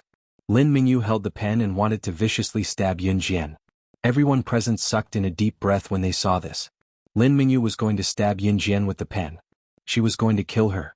A few female teachers in the office had already turned their heads away, not daring to watch what was going to happen next. Only a few braver ones were still watching, but their hearts were at their highest point. Just as Lin Mingyu was about to viciously stab Yun Jian with the pen, Yun Jian raised her leg slightly and in the next second she suddenly stretched out her leg. That leg viciously kicked Lin Mingyu's abdomen. The old injury reignited. Lin Mingyu screamed and flew a few meters away from the kick. Yun Jian retracted her leg and curled it into a cold arc. Chapter 58. All the teachers, including Principal Lin, who had never seen such a shocking scene, stared at Yun Jian in shock. Yun Jian was too ruthless. If not for Yun Jian's quick, accurate and ruthless moves, who knew what would have happened? Mingyu, my daughter. Principal Lin loved his daughter the most. Seeing that Yun Jian had sent her flying with a kick, he did not dare to say anything. He could only shout and rush forward to help her up. Principal Lin was the most terrified at this moment. How did his daughter offend Yun Jian? Didn't they say that Yun Jian was just a child from a poor family? Not only did he know about her secrets, but his skills were even better than those of the special forces in the army. After helping Lin Mingyu up, Principal Lin fled the scene. He did not dare to stay here any longer. Firstly, his daughter was going to have a conflict with Yun Jian again. He could not guarantee what Yun Jian would do next. His weakness was still in the other party's hands. At this moment, Principal Lin only wanted to roar. Yun Jian was not like what he knew before. She was just an ordinary student. She was not human. She was a demon. Seeing Principal Lin run away with his daughter, none of the teachers present dared to say anything. However, in his heart he could no longer use the words surprised or shocked to describe it. Yun Jian was clearly at a disadvantage in this matter. But why was it that Principal Lin ran away with his tail between his legs instead of Yun Jian being kicked out? Wasn't this too unbelievable? Principal Lin's intention to expel Yun Jian naturally came to an end. Obviously, Yun Jian had something on Principal Lin. Unless he did not want to be a principal anymore or wanted to lose his reputation, he would not expel Yun Jian. Yun Jian attracted a lot of attention when she returned to the classroom. Everyone knew that Yun Jian had offended the principal's daughter, Lin Mingyu. Yun Jian was most likely called to the office because of this. How could Yun Jian continue to stay in school now that the principal was here personally? Just as Yun Jian stepped into the classroom, Lu Fian ran over to ask worriedly, "Xiao Jian, how is it? Are you okay?" Seeing Lu Fian's worried gaze on her, Yun Jian wanted to comfort her, but a shrill female voice snatched the right to speak. The Chinese class representative, Wang Ruru, spoke up before Yun Jian could. "When I went to the office to get my copybook just now, I saw our school's principal in the office. Class 1's Lin Mingyu was there too. Their expressions were somber too. How can they be okay?" As she spoke, Wang Ruru pretended to be concerned about Yun Jian and asked, "Oh my god, Yun Jian, you weren't expelled, were you? Class 1's Lin Mingyu is our principal's daughter. I heard that when she was in year 1, a girl accidentally spilled water on her and got expelled not long after." Her words caused quite a few students in the class to brag about it. A girl who accidentally spilled water on Lin Mingyu would be expelled from school. Yun Jian from their class had beaten Lin Mingyu up and sent her to the hospital. Did that not make things worse? Chapter 59. Wang Ruru was asking for a snub. Her original intention was to use Yun Jian's incident to boost her reputation in class, but Yun Jian ignored her completely, so she kept quiet. After the incident came to an end, Yun Jian lived a peaceful life for a while. Qin Yuru's hand had fully recovered and she insisted on going back to work in the textile factory. Yun Jian thought about it for a long time but did not take out the 10,000 yuan she withdrew from Longmen City the last time. It was definitely inappropriate for her to take out the money so hastily. She had no choice but to let Qin Yuru go back to work in the textile factory first. It was another sunny weekend. Yun Jian took the bus to Longmen City city center again. She did not plan to surf the net at the internet cafe this time but went straight to the computer mall to buy a computer. Yun Jian realized that it was inconvenient for her to come to Longmen City time and time again to surf the net, so she planned to buy a computer at home. Of course, she could not let Qin Yuru find out if she kept the computer at home. Laptops were already on the market in 1998. They could be bought in big cities like Longmen City. Yun Jian planned to buy a laptop because it was convenient to carry around. The biggest market in Longmen City was called Lianmei Shopping Center. It was the biggest shopping mall in the city. One could come here to buy anything. If one could not buy what one wanted here, it would be impossible to buy it in the entire Longmen City. The computer mall was located on the 4th floor of Lianmei Shopping Center. Yun Jian walked to the 4th floor and saw a plaque above the door that read, Lianmei Computer Mall. She walked in with a small smile. There were very few people who bought computers in this era because it cost a lot to install one. Usually, only those who were worth millions would come here to buy a computer. Therefore, there was only a female attendant in the computer mall. The waitress was swatting flies with her hand out of boredom. When she heard someone coming in, she naturally knew that there was a customer. She quickly put on her signature smile and before she looked up to see who it was, she said in her coquettish voice, "Welcome this." Just as he said this, he paused. The attendant thought that the customer would be a successful man in his 40s or 50s or a middle-aged man dressed like a big boss. Who knew that it would be a teenage girl who came in? When the waitress saw Yun Jian coming in from the door, the anger that she had just puffed up deflated at once. How could a teenage girl have the money to buy a computer? She probably had not even touched a computer before. The computers here cost more than 10,000 yuan. Looking at Yun Jian's current attire, the attendant immediately thought that she was probably a pauper who came in for a look but could not afford a computer. Thus, the buttocks that had just been raised immediately sat back down. Yun Jian was naturally aware of the waitress's attitude but she paid it no mind and went straight to the display counter for the laptops. Seeing that Yun Jian has to touch her, the attendant's hands, she could not sit still. Hey, don't touch it. The attendant ran over, wanting to slap Yun Jian's hand away as she said, "This laptop is the latest model. It costs more than 30,000 yuan. Don't touch it. Can you afford to pay for it if it's damaged?" What she meant was, "You're a little girl. Why did you come here to touch a computer instead of staying in school?" Chapter 60. Yun Jian was one step ahead of the waitress and withdrew her hand. The waitress wanted to slap Yun Jian's hand but she missed. However, the waitress didn't think much of it. She said to Yun Jian in an educating tone, "Little kid, this is the 4th floor. We're not selling your favorite toys. We're selling computers. Do you know what a computer is? Something that can be used to surf the internet. I forget it. You won't understand even if I say more. Hurry up and leave." The waitress had always been proud of her profession of selling computers in the computer city. She even felt that she could sell computers here because the customers she interacted with were all big bosses. She was also someone who walked in front of others. At least in this era, there were some people who didn't even know what a computer was. They had never seen one before. The waitress naturally categorized Yun Jian as one of these people. Therefore, when she spoke, she was full of pride. She thought to herself, "I'm nothing in front of big bosses, but I can at least find some sense of superiority in front of this little girl, right?" She really didn't know where this waitress' sense of superiority came from. Yun Jian just wanted to laugh. "This is the latest laptop model, ThinkPad. 600, it's 13.3 inches in size.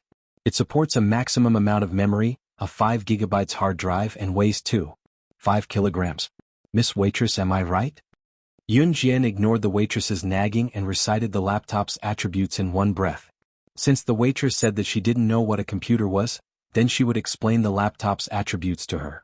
She originally thought that Yun Jian was a little girl who didn't even know what a computer was. Who knew that Yun Jian could actually recite the laptop's attributes? The waitress widened her eyes. Why did she feel that her actions just now were like showing off her slight skill in front of an expert in front of Yun Jian? Moreover, the waitress didn't understand what Yin Jian said just now. She only knew how to sell computers. How would she know the attributes of a laptop? That's right. However, in order to save her face, the waitress still pretended to understand and agreed. I'll take it. Put this laptop in. Yun Jian tapped the glass counter twice with her middle finger and index finger. Her other hand reached into her trouser pocket and took out the bank card with nearly 100 million US dollars. She threw it on the counter. The money was originally deposited in Qin Yuru's bank card, but Yun Jian later made a bank card for herself and transferred all the money to her own bank card. Therefore this bank card belonged to Yun Jian. This. The waitress was dumbfounded once again. She originally thought that Yun Jian was a poor child who came here to wander around aimlessly. But who knew that she was really here to buy a computer? Moreover, it was a bank card? He just didn't know if there was really money in this bank card. The market price of this laptop is 31,999. The money in this card. Is it enough? Before the waitress could ask the last 3 words, Yun Jian interrupted her again. The card doesn't have a password. After you swipe it, please return it to me immediately. Yun Jian didn't want to argue with the waitress and said calmly. Being forced to this point, the waitress had no choice but to take the card and run to the counter. She wanted to see if this little girl could really take out 30,000 renminbi from her card. 30,000 renminbi wasn't a small amount. She worked here for a month and only earned 2 to 3,000 RMB a month. This monthly income was considered quite high in this era. The waitress came to the counter and wasn't in a hurry to swipe the 30,000 renminbi from the card. Perhaps it was out of curiosity, but she really wanted to see how much money this arrogant little girl had in her card. Because the card didn't have a password, the waitress first checked the remaining balance of the card. However, when the remaining balance of the card popped up, the waitress was so shocked that she almost dropped the card on the floor. The number that popped up from the card machine was 9997000. There were also 2 dazzling words behind it, USD. Chapter 61. There was close to 100 million US dollars in the card, which was equivalent to 600 million Chinese yuan. The waitress gripped the card with trembling hands, almost suffocating. God knew how shocked she was when she saw the number. What did it mean for a teenage girl to be able to fork out such a huge sum of money? This girl was definitely not an ordinary person. In Longmen City, anyone who had a net worth of more than $1 million was considered a tycoon. Usually, the waitresses would have to lower their heads and bow when they saw this kind of rich man with a net worth of millions. As for the girl, the waitress dared not let her imagination run wild. She quickly swiped the money for the laptop from the card and ran to where Yun Jian was. When she passed the card back to Yun Jian, the waitress's hands were trembling. Your card, please keep it safe. The waitress' attitude took a complete turn as she stammered and ran to wrap up the laptop Yun Jian had bought. She almost lost such a huge deal because of her contempt. Fortunately, Yun Jian did not seem to want to hold it against her. Yun Jian was not angry at the waitress' change in attitude. Taking the bag with the laptop the waitress passed to her, Yun Jian turned to leave. Have a safe journey. The waitress bowed deeply but did not receive any response. After exiting the computer mall, Yun Jian went to get an internet connection. It was not enough to buy a laptop without internet connection. It was already noon when she walked out of Lianmei shopping center. There was no one at home. Qin Yuru had gone to work and would only be home at night. Yun Jian had her lunch at a noodle restaurant in Longmen City before taking the bus back to Xinjiang town. As soon as she got home, she installed the broadband cable and went back to her room. She turned on her laptop and quickly tapped on it with her fingers, opening a brand new web page. This web page was used by her in her past life to contact her subordinates. She did not log in at the internet cafe that day because it was difficult for her to surf the net in public. Yun Jian logged into the web page using her previous life's codename, Slaying God. A small window popped up. It was a secret message from her subordinate, the Demoness. Sha, you're the one who stole the 100 million US dollars from the company, aren't you? You're short of money? The Demoness' secret letter was filled with disbelief. Slaying God was not short of money, but unfortunately she was now Yun Jian. Yun Jian smiled and typed quickly on the keyboard, "Yes, I do." Click and send. As soon as he sent the message, the Demoness immediately replied. "Give me your bank account number and I'll transfer a few billion to you." The witch's reply was relaxed and straightforward. A few billion was nothing in her eyes. "No need. We don't need it now," Yun Jian replied. To be honest, the last thing she lacked in her previous life was money. A few 100 million was nothing to her. It was only after her rebirth that she realized that a few 100 million was an astronomical figure in the eyes of ordinary people. Most people would not even have such a huge sum of money in their lifetime. Chapter 62. The weekend passed quickly and it was back to school in the blink of an eye. It would be the basketball competition in a week's time, so Li Xiangyi and the rest's basketball training was getting more frequent. Yun Jian did not join their basketball training. It was an exception for her. After all, Yun Jian's skills were there for all to see. No one would say no to her. Xiao Jian, our class's evening self-study session today is cancelled. I heard that there's going to be a class activity tonight. They're going to let us perform on stage or something. Our homeroom teacher has agreed to it too, saying that it's for us to relax and adjust our learning state. Just as the art class in the afternoon ended, Lu Fian went to Yun Jian's ear in exhilaration. As the years went on, the first major test of their lives was coming to the third year of junior high, the middle school entrance examination. Under such a serious situation, it was difficult for the students to adjust their mentality to study properly. Hence, the class committee held a meeting and requested special privileges from their homeroom teacher to organize an activity during the evening self-study session to liven up the atmosphere and liven up the students. Hearing that the evening self-study session was no longer required and they could even do activities, the students in the class were overjoyed, including Lu Fian. As a matter of fact, Lu Fian went to Yun Jian to tell her about it right after class. Oh. Yun Jian was not interested in such things as she sprawled on her desk and took a short nap. Xiao Jian, don't be so nonchalant. It's rare to have an activity like this. When it's over we won't have time to play anymore. We'll have to focus on our studies next, so you have to look happy too. Lu Fian pouted. Then, as if remembering something, Lu Fian told Yun Jian, "Right, Xiao Jian, we can sign up for the evening self-study session. I signed up and want to sing a song to liven up the atmosphere. Xiao Jian, do you want to come with me?" It was only then that Yun Jian looked up. She pressed her lips together and glanced at Lu Fian with a smile. "I'll pass." "Okay then." Lu Fian could only give up. The evening self-study session came as scheduled.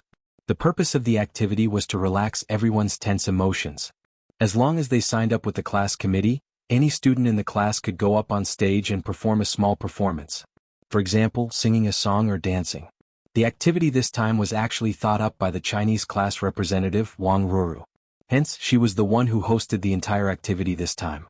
It was obvious that Wang Ruru liked to be in the limelight, or else she would not have gossiped about Yun Jian's eyes. During the event, the atmosphere at the scene was indeed very lively. Lu Fian also went up to the podium and sang a song. Her sweet voice welcomed the applause of the whole class. Yun Jian clapped for LV Fian as well. She sat in her seat and watched the show. After Lu Fian got off the stage, Wang Ruru held the name list of the students who came up on stage to perform. Suddenly, she glanced at Yun Jian maliciously and snorted in her heart. "Next is Yun Jian. She's going to perform a dance for us. Let's give her a round of applause." Wang Ruru glanced at Yun Jian maliciously and said. Obviously, Wang Ruru was holding a grudge. She remembered that Yun Jian did not give her face last time and ignored her, so she added Yun Jian's name to the list of people who were going to perform. Wang Ruru was well aware of Yun Jian's background. She came from the countryside, so how could she have learned how to dance? She had already written her name on the list. Yun Jian had to dance even if she didn't want to. Wang Ruru suddenly pulled out a smile, which was very strange. She was waiting to see Yun Jian make a fool of herself. Who asked her to not give her face that day? Chapter 63. The event this time was just a small class activity, so it was not as formal as a joint performance on New Year's Day. The students were only going up to sing a song or dance at the last minute to liven things up. Therefore, Wang Ruru had put Yun Jian's name on the list of students who were going up to perform. Even if Yun Jian said that she did not sign up now, the class would only think that she was being a wet blanket. Wang Ruru had considered this and was well aware that Yun Jian was from the countryside. Asking her to dance? How was that possible? She probably had never even seen a real dance before. It was obvious that she was trying to embarrass Yun Jian. As expected, the entire class clapped after Wang Ruru's speech. The applause was unusually loud. The class loved to watch the drama. Most of them, as long as they were not stupid, could tell that Wang Ruru was purposely making things difficult for Yun Jian. In spite of it, who would not be happy to watch a show? Hence, they were clamoring for Yun Jian to perform the dance. Wang Ruru, what's the meaning of this? Xiao Jian didn't sign up. Why do you want her to perform? You're doing this on purpose, aren't you? Among the spectating students, only Lu Fian stood up. Her expression was dark as she glared hatefully at Wang Ruru after she stood up, speaking up for Yun Jian. She had been with Xiao Jian all this time. How did she not know that Xiao Jian had signed up for the program? Was a dance too? Lu Fian had planned to invite Yun Jian to sing a song with her, but Yun Jian did not agree back then. It was obvious that Wang Ruru was using her power to avenge a personal grudge by adding Yun Jian to the list and asking Yun Jian to perform a dance. Most of them knew how to sing or even sing the national anthem. However, most of them didn't know how to dance. Was it not obvious that they were bullying Xiao Jian? Lu Fian was the first to stand up. What do you mean? Didn't I call out the names according to the order on the registration form? Did I just randomly add Yun Jian's name? I'm not as free as you guys. Wang Ruru refused to admit that her scheme had succeeded. After she said that, Wang Ruru suddenly made an exaggerated expression of shock like she had discovered a new world. She looked at Yun Jian and raised her voice, asking the obvious. Oh God, Yun Jian, don't you know how to dance? Why did you sign up for a dance then? Since you've signed up, you have to perform. Why don't you do a few moves? We're just here to liven things up, it's fine. Those who didn't know the inside story might think that Wang Ruru was easy to negotiate with and was very concerned about her classmates. Yun Jian was only amused. You really want me to perform a dance? This time Yun Jian did not let Lu Fian stand up for her. She spoke first, standing up from her seat lazily and looking at Wang Ruru, her tone relaxed. That's right. How could it be fake? But Yun Jian, it's fine if you don't know how to dance. Come up and do a few moves to liven things up. We're all in our class anyway, there's nothing to be shy about. Wang Ruru spoke as gently as she could, but she was over the moon. She could not wait to see Yun Jian embarrass herself later. Yeah, what's the big deal? Go up and do a dance. Yeah. Many students in the class started to echo Wang Ruru's words. Wang Ruru wore a smile that she thought she had won. Fight with her? No way. Chapter 64. Xiao Jian. Lu Fian clenched her fists when she heard Yun Jian say, I'll dance, and called out softly, worried about Yun Jian. It was a feeling of helplessness. She knew that it was Wang Ruru who wanted to harm her friend, but there was nothing she could do. I'm fine. Yun Jian smiled at Lu Fian. She knew that Lu Fian cared for her from the bottom of her heart. Living in the current world, one didn't need to form a group of friends. As long as there was one who was sincere and truly cared about him, it would be enough for him to have one such friend and confidant. Whenever Lu Fian heard Yun Jian say, I'm fine, whenever something happened, she felt like she could calm down. She could not help but believe in Xiao Jian and believe that she could do it. Yun Jian, come up quickly if you're going to dance. The whole class is waiting for you. Wang Ruru said, adding fuel to the fire, but she was already raring to go. She could not wait to see Yun Jian make a fool of herself and spread the news tonight so that the whole school would know that Yun Jian was only pretty. What was the use of having a pretty face? She was still a pauper from the countryside. I'm not dancing here, Yun Jian said slowly with narrowed eyes. Where are you going to dance if you're not dancing here? Wang Ruru was so anxious that she almost blurted out the question. Yun Jian did not give Wang Ruru a chance to speak. She looked out of the classroom and continued, I want to dance outside the classroom. Once she said that, everyone in the class was stunned. Wang Ruru in particular had an exaggerated expression. She had planned to embarrass Yun Jian in class, but the latter had suggested that she wanted to dance outside the classroom. There were lights outside the classroom at night. Did this mean that the classes next door who were having self-study at night would be able to see Yun Jian make a fool of herself? Was this not a slap to her own face? Wang Ruru's smile became even weirder. She kept speaking, afraid that Yun Jian would go back on her words and dance in the classroom again. She hurriedly said, Okay. You can dance outside. We'll stand in the corridor and watch you dance. After that, all the students in the class stood in the corridor of the classroom. The whole class looked at Yun Jian excitedly as she walked out. They wanted to see what she was up to. Did she want the whole school to know that she couldn't dance? The surrounding classes of Class 6 were all Grade 3 students. At this time, the students of Class 6 stood out, and the surrounding classes all noticed the commotion. Everyone, including Yuan Ingjun from Class 1 and Li Xiangyi from the basketball team, could clearly see Yun Jian walking from her classroom to the flat ground. What was going on? What was Yun Jian trying to do? Yun Jian walked out of the classroom with her hands in her pockets. She walked lazily, but it gave people a new feeling. In the middle of Class SIX's classroom was a flat ground. There were many fitness equipment on the ground. Yun Jian walked over and suddenly stood next to a long pole. This pole was a few meters tall. Hey, what is she trying to do? Is she going to dance with the pole? A boy in the class couldn't help but complain. On the other side, Yun Jian extended her hand and touched the pole softly between her fingers. Suddenly the atmosphere changed. Yun Jian, who was originally in a lazy state, suddenly became charming. She walked over and stuck her body to the pole. Her eyes drifted in the direction of the crowd. She was so enchanting. However, this was only the beginning of Yun Jian's dance. Just as everyone was puzzled, Yun Jian suddenly kicked her legs and hung on the pole. What was strange was that the moment she hung on the pole, she was relaxed. Pole dancing. Some students immediately realized what Yun Jian was going to do next. Chapter 65. Haha, Yun Jian, what are you doing hanging on the pole? Wang Ruru was stupid. She still hadn't realized what Yun Jian was doing. She couldn't help but mock her again. At this moment, a scene that made Wang Ruru's jaw drop appeared. Yun Jian held the pole with one hand. Her legs were wrapped around the pole and she started to spin around the pole. Her every move was enchanting and charming, but it matched the rhythm of the dance and the charm of classical music.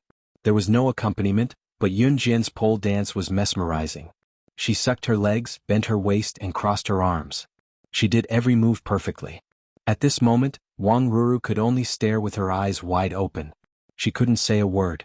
She originally wanted to embarrass Yun Jian, but at this moment, even a fool could tell that Yun Jian's dance was something she had never seen before.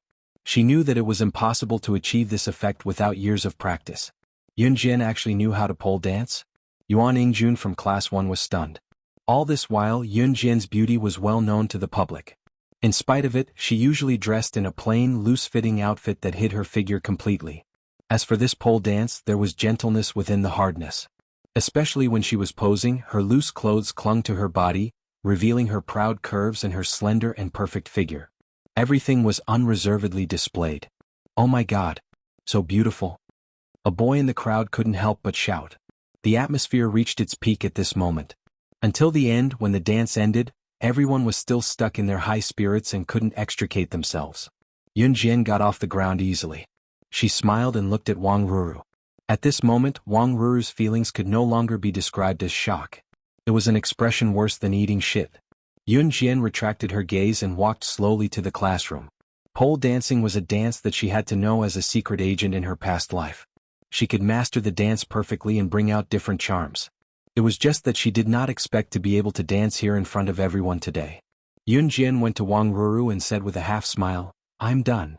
As she spoke, she went back to the classroom without waiting for the other party's agreement. Hey Xiao Jian.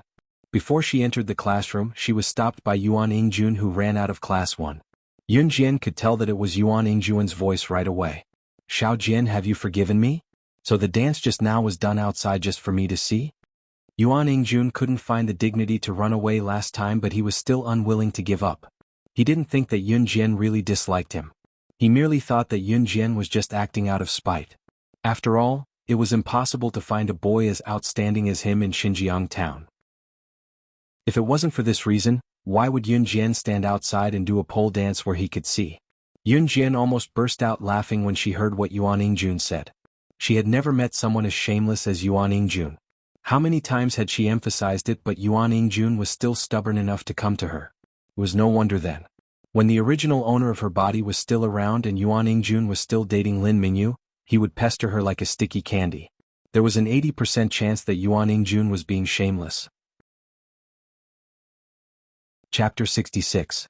After Yun Jian finished speaking, she went over to call Lu Fian and walked into the classroom, leaving behind a group of people who were dumbfounded. Not long after, two things would spread around the school.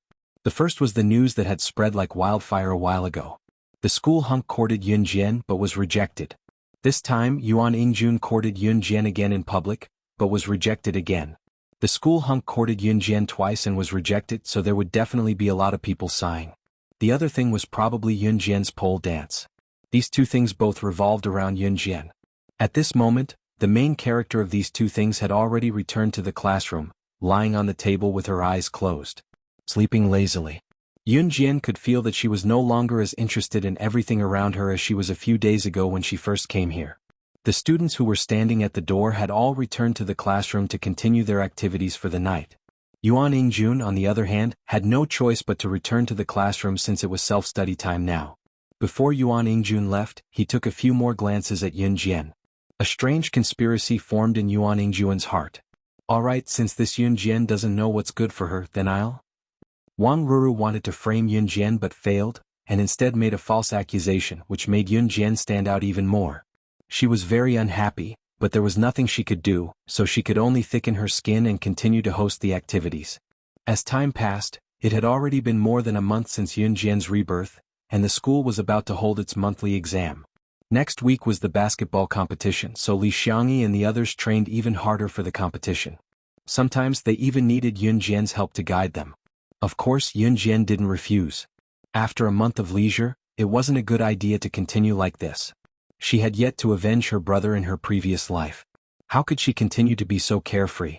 That night, Yun Jian logged into the website she used to contact her subordinates and took the initiative to contact the kosher mercenaries. This time she didn't contact Tiger Leopard, but the other leader of the kosher mercenaries, codenamed Snake. Lizard. She left Snake. Lizard with a long list of addresses and a simple order. Come quickly. The address was naturally her current address, but she did not specify Xinjiang town. Instead he wanted Snake. Lizard to wait for him at a hotel in Longmen City. Among the kosher mercenaries, the one she thought the most highly of was Snake. Lizard. Could be said that Snake. Lizard was his right-hand man in his previous life. The organization that killed her brother was definitely not ordinary. She had to think about it carefully. The only person she trusted now was Snake. Lizard, so she had to come alone. Snake Lizard was just a code name. However, Snake Lizard herself was just like her code name. She was a scorpion woman. The Snake Lizard was best at using poison. Just as the message was sent, a reply came in 10 minutes later. I'll be there right away after I'm done with what I'm doing. In her previous life, Yun Jian was able to stand at the top of the secret agent leaderboard and even the top boss of the kosher mercenaries in the world. She had plenty of capable subordinates around her. Of course, she had to have subordinates. The prerequisite was that she was strong. Xiao Jin, why is the light in your room still on? Aren't you going to sleep? It's almost 10. You still have class tomorrow. Qin Yuru's voice called from outside the door. Qin Yuru had always slept earlier than Yun Jian. She had gone to the toilet after waking up today and noticed that the light in Yun Jian's room was still on, so she came over to inform her. I'm going to sleep now, Yun Jian replied. She then closed the laptop and hid it before getting out of bed barefoot to turn off the light. She had bought the laptop behind Qin Yuru's back so she could not let her know. Chapter 67. Early in the morning the next day, Yun Jian ran a few laps around Xinjiang town before going home. Just as she was about to go home to get her bag for school, she stepped through the door and saw Qin Yuru crying her eyes out. There were also a few people sitting beside her. She had seen eldest uncle Yun Zheng before. Beside Yun Zheng sat two old men. These two were not outsiders, but her nominal grandfather and grandmother. At this moment, no matter if it was Qin Yuru Yun Zheng, grandfather Yun Zhong, or grandmother Lu Lanhua, their expressions were all ugly. What divorce? Since you've already entered our Yun family, you're a member of our Yun family for the rest of your life. Isn't it good to live peacefully with Gang Air? Gang Air did make a small mistake now, but you have to put up with him. Isn't it just borrowing money from a loan shark? Also, which man nowadays doesn't cheat? Don't try to kill yourself. Anyway, if you want to divorce our Gang Air, there's no way. Grandmother Lu Lanhua pointed at Qin Yuru's nose. She was wearing a fancy dress and her words were even more frivolous. Mom, this matter doesn't make sense. After all, it's younger brother who was in the wrong first. Yun Zheng couldn't stand it anymore, so he spoke up for Qin Yuru. His sister-in-law Qin Yuru was determined to divorce his brother this time. When the two elders heard about this matter, they immediately rushed over and scolded Qin Yuru without distinguishing between right and wrong. They only had one goal, to prevent Qin Yuru and Yun Gang from divorcing. Now that Yun Gang wasn't here, they really couldn't make a decision on this matter. Yun Jing also saw today's matter. It was really his younger brother Yun Gang who was too inhumane, so he wanted to speak up for Qin Yuru. But after Yun Jing said that, Lu Lanhua became even more agitated. She even scolded Yun Zheng along with it.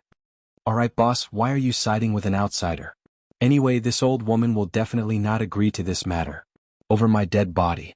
Lu Lanhua tried her best to maintain her aura, but she still wanted to act shamelessly. How could she allow Qin Yuru to divorce her son Yun Gang? All these years his son had been living an easy life. It was all because of Chinyiru, this cow who worked so hard to earn money to support him. If the two of them really divorced, then not only would he not get any benefits, he might even have to pay for an unfilial son. Therefore, no matter what, he had to let Chinyiru continue to be a spendthrift. Grandpa Yunzhong didn't say a word. Instead, he took out his cigarette and started smoking. His expression was very serious. Under the coercion of Lu Lanhua, Chinyiru could only cry. In the end, she didn't have the guts to go against the old man. Moreover, Yunjian's grandmother, Lu Lanhua, was a well-known shrew and tomboy in town. She was good at quarreling and unreasonable. Chinyiru could not win against Lu Lanhua at all. Then you can go to hell. Yunjian, who was standing at the door, heard Lu Lanhua's threat of, "If you don't agree to my request, I will go to hell." She walked in. Her tone was very calm, but it caused people to be in turmoil. Chinyiru had been married to Yun Gang for so many years. She had suffered enough. Now Yun Gang was involved in such a thing. He ran away from loan sharks and had an affair with a mistress. The mistress came to bully him. Just based on this point, she couldn't continue living like this. Moreover, Yun Gang didn't even know where he was hiding now. Yun Jian's sudden appearance stunned everyone present. Especially when she said, "Then you can go to hell," to Lu Lanhua. Everyone was stunned. Chapter 68. While they were still in a daze, Yun Jian was already standing in front of Chinyiru. She could find her grandmother, Lu Lanhua, in the original owner's memory. She was rude, unreasonable, and unreasonable. Usually, Chinyiru had to suffer from Lu Lanhua's anger. But Chinyiru's personality was like that. She would not compete with the elderly, so she was always bullied. You want me to die? You don't even acknowledge your grandmother. You unfilial daughter. Where is the justice?" Lu Lanhua was the first to react. She made a face that looked like she could barely catch her breath and pointed a finger at Yun Jian, barking fiercely. Lu Lanhua was an old woman who favored boys over girls. If it was Yun Yi who stood here and spoke to Lu Lanhua in such a tone, Lu Lanhua would never speak to Yun Yi in such a tone. It was a pity that Yun Jian was a girl, so Lu Lanhua found her an eyesore. There was a difference between a granddaughter and a grandson. Didn't you say it yourself? My mother wants to divorce Yun Gang. Unless you die, you won't agree? Yun Jian narrowed her eyes and her long eyelashes fluttered. When everyone heard this, their hearts skipped a beat. Lu Lanhua did say this just now, but everyone knew that grandmother Lu Lanhua had only said it out of anger to threaten Chinyiru. How would she dare to really die? In spite of it, Yun Jian spoke frankly. Glaring coldly at her nominal grandmother, she enunciated, "Since you don't agree, you can go to hell. My mother will not continue living with Yun Gang. This marriage must be divorced." Yun Jian called Yun Gang by his name. It was obvious that she did not treat Yun Gang as her father. A father like this was not a father at all. Is it up to a little kid like you to interfere in whether your mother wants to divorce or not? Lu Lanhua was so angry that she took a few deep breaths. Finally, she gritted her teeth and shouted at Yun Jian and Chinyiru, "Fine, divorce. But the two of you must become monks with nothing. You're not allowed to take anything from this room. And little E must follow us." To Lu Lanhua, the house and her grandson Yun Yi were the most important things. In other words, Chinyiru, the ATM, who worked so hard to make money for her family, could no longer stay. She would take Yun Jian with her. However, Yun Yi was her grandson. She had to stay. Yun Jian chuckled. It was a mocking smirk. If her memory served her right, it was Chinyiru who had earned the money to build the second floor of their house. All these years, Chinyiru's efforts for this family could not be described with just a few words. And Lu Lanhua actually wanted them to become nuns with nothing? Wasn't this blatant bullying? Just as Yun Jian was about to speak, Chinyiru interrupted her. "Mom? I'm calling you Mom for the last time because you're also a mother. You know how a mother feels." Chinyiru gathered her courage and wiped away her tears. She continued, "I can give up everything in this house, but I want to take little E with me." "Impossible." Just as Chinyiru finished speaking, Lu Lanhua shouted in agitation. Her grandson. Lu Lanhua had two sons in total, Yun Zheng and Yun Gang. Her eldest son Yun Zheng only had one daughter, Yun Xiaoya. Only her second son Yun Gang had a son.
Chapter 69. Qin Yiru was truly disappointed that things had escalated to this point. She could still give in to Lu Lanhua if it did not involve the child's upbringing. However, once she thought of Lu Lanhua wanting to keep her son, Yun Yi, no matter how good-tempered Qin Yiru was, she was still enraged. She was a mother. She could give up the money she had worked so hard to earn all these years, but she had to take her children with her. All the houses here belong to you guys. I won't take them, but Xiao Yi and Xiao Jian are my children. I'll take them with me. Yun Jian held Qin Yiru's hand, giving Qin Yiru, who was on the brink of despair, some courage. It was the first time Qin Yiru spoke angrily to Lu Lanhua. No matter how good-tempered a person was, they would be forced to lose their temper. Qin Yiru could not take it anymore. Her husband was on credit and had an affair, throwing all the chores to her. Even if she wanted a divorce now, there was a difficult mother-in-law who refused to allow it. That was one thing, but now even her child was being snatched away. How could she stand it? Great, you're rebelling? It was Qin Yiru's first time being angry at Lu Lanhua. Lu Lanhua was stunned for a few seconds before she stretched her hand to slap Qin Yiru as she cursed. Before Lu Lanhua's slap could land on Qin Yiru's cheek, however, a slender hand caught the old, wrinkled hand. Slap. Yun Jian gave Lu Lanhua a slap with a backhand. The surroundings were quiet, but the slap was loud and clear. Everyone present was dumbfounded by what they saw. No matter what, Lu Lanhua was an elder. No one present thought that Yun Jian would slap Lu Lanhua in public. A granddaughter slapping her grandmother? While everyone watched the scene in shock, Yun Jian chuckled, sending chills down their spines. Try hitting my mom if you dare. I guarantee that you'll walk out of here alive. Don't say that Yun Jian did not respect her elders or that she had gone overboard. She admitted that she was not a good person. She was very protective and selfish. She would not tolerate anyone who bullied her mother, including this grandmother in name. Lu Lanhua, who was slapped, covered her face and looked at Yun Jian in disbelief. Yun Jian had always been timid and cowardly. Even after what she said just now, Yun Jian was someone who did not dare to do what she said. What did she do just now? This useless granddaughter of his actually slapped him? Lu Lanhua was not a good-tempered person. As mentioned earlier, Lu Lanhua was a famous tomboy in town. She had her ways when it came to quarrel, and she was unreasonable. After being slapped by his own granddaughter today, how could he let it go so easily? Well, you've learned how to be mean. You even dare to hit your own grandmother? Do you think I'm an old woman?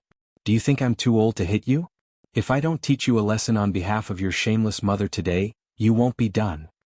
Lu Lanhua rolled up her sleeves and walked towards Yun Jian angrily. Mom, don't be angry. Let's talk this out. Yun Jian quickly grabbed Lu Lanhua's arm to stop her. Yun Jian only smiled at Lu Lanhua's words. Would she be afraid of Lu Lanhua? Enough. At this moment, grandfather Yun Zhong, who had been standing silently at the side, suddenly slammed the table and roared. Lu Lanhua immediately quieted down at Yun Zhong's roar. It seemed that old Master Yun still had some authority, at least in front of Lu Lanhua. Chapter 70. Yun Zhong's visit this time was to persuade Qin Yiru as well. His original intention was the same as Lu Lanhua's, to make peace. It was just that his attitude was not as firm as Lu Lanhua's. Just now, however, he had made another decision. His second daughter-in-law, Qin Yiru, had it tough marrying this unfilial son of his. She had never had a good day in all the years she had been married. Yun Zhong felt sorry for Qin Yiru. She was such a good daughter, but after marrying this unfilial son, her life was getting worse. Hence he decided to take a step back and let go. Yun Zhong's words startled everyone. Qin Yiru did not expect her father-in-law, who was usually taciturn, to be the one who stood up for her in the end. She felt a warmth in her heart. She made up her mind to take Xiao Jian and Xiao Yi away to live a good life. She would not forget to come back and visit her grandfather. What? I don't agree. I won't let her take my grandson away no matter what. Of course, Lu Lanhua was unwilling to do so. She glared at the two women with bulging eyes. You damned old hag, shut your mouth. We owe Yiru too much. Do you want me to feel guilty for the rest of my life?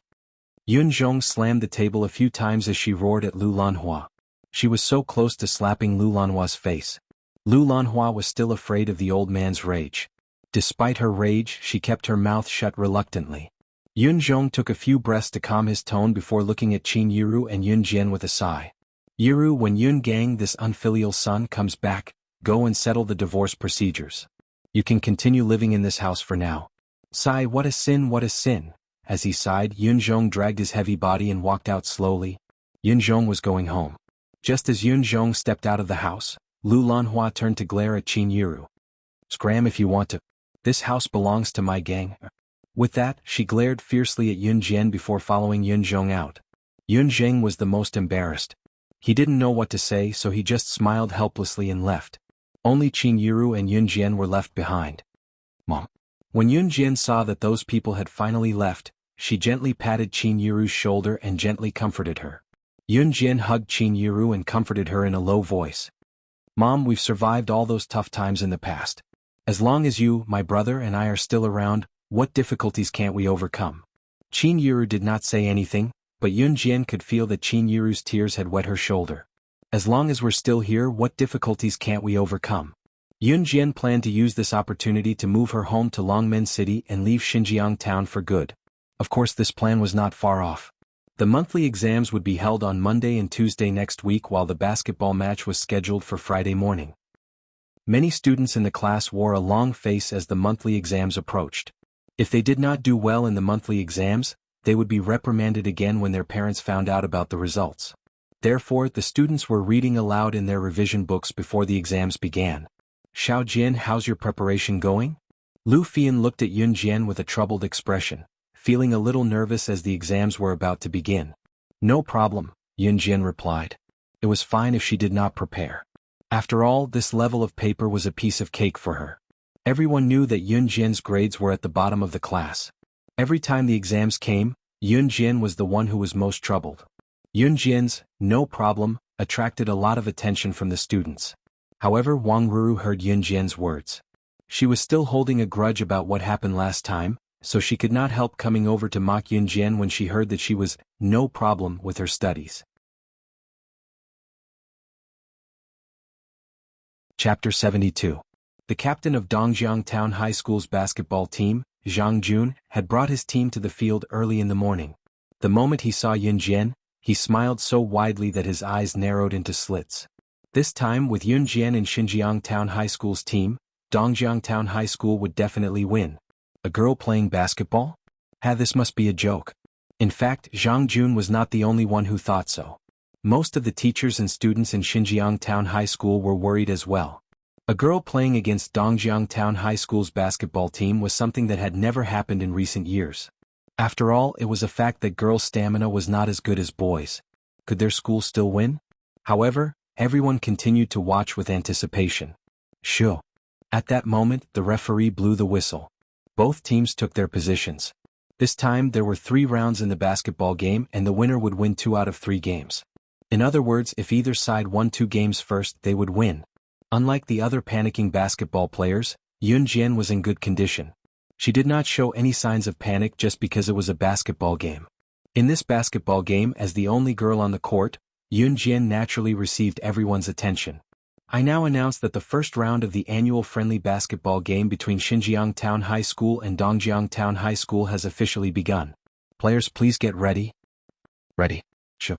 After the referee finished speaking, he blew the whistle that signified the start of the game. Go for it, Yun Jian. Go for it, Yun Jian. As soon as the whistle was blown and the game began, a deafening and rhythmic cheer erupted. All the teachers and students looked up in surprise in the direction of the sound. They saw the entire grade 12 class 6 cheering for Yun Jian rhythmically. The sound echoed through the clouds. At that moment, on the basketball court, Yun Jian's thin figure ran out like a bolt of lightning the moment the game began. The basketball in her hands seemed to have a life of its own as it moved nimbly. Seeing that Yun Jian was getting closer and closer to the basketball hoop that they were guarding, Zhang Jun looked at her in fear and shouted at his team members, "Stop her! Stop her!" Zhang Jun did not expect that when Rui would actually let Yun Jian play such an important first serve. What was even more unexpected was that this young lady whom he had looked down upon for half a day, actually had such speed. Closer, even closer. Looking at the 2 opposing basketball players who were blocking her way, Yun Jian suddenly flashed a smile. There was a rule in a basketball game. When dribbling, the basketball had to be bounced continuously. One could not run while holding the ball. But do you think you can stop me like this? No way. Yun Jian grinned. She tapped the basketball in her hand. The basketball bounced up and down and rolled between the 2 opposing basketball players who were blocking Yun Jian. It was so fast that no one could react in time. Just as the basketball used the rebound force to pass between the two opposing basketball players, Yunjian also ran towards the two players. Is she crazy? Was he going to throw the ball directly to the opponent? We're going to lose, we're going to lose. The people who were watching the game exclaimed. However, in the next moment Yunjian was in front of the two opponents. She kicked hard on the ground and leaped up. Then, a scene that no one had ever expected occurred. Yunjian did a 2-meter somersault and went over the two opposing basketball players.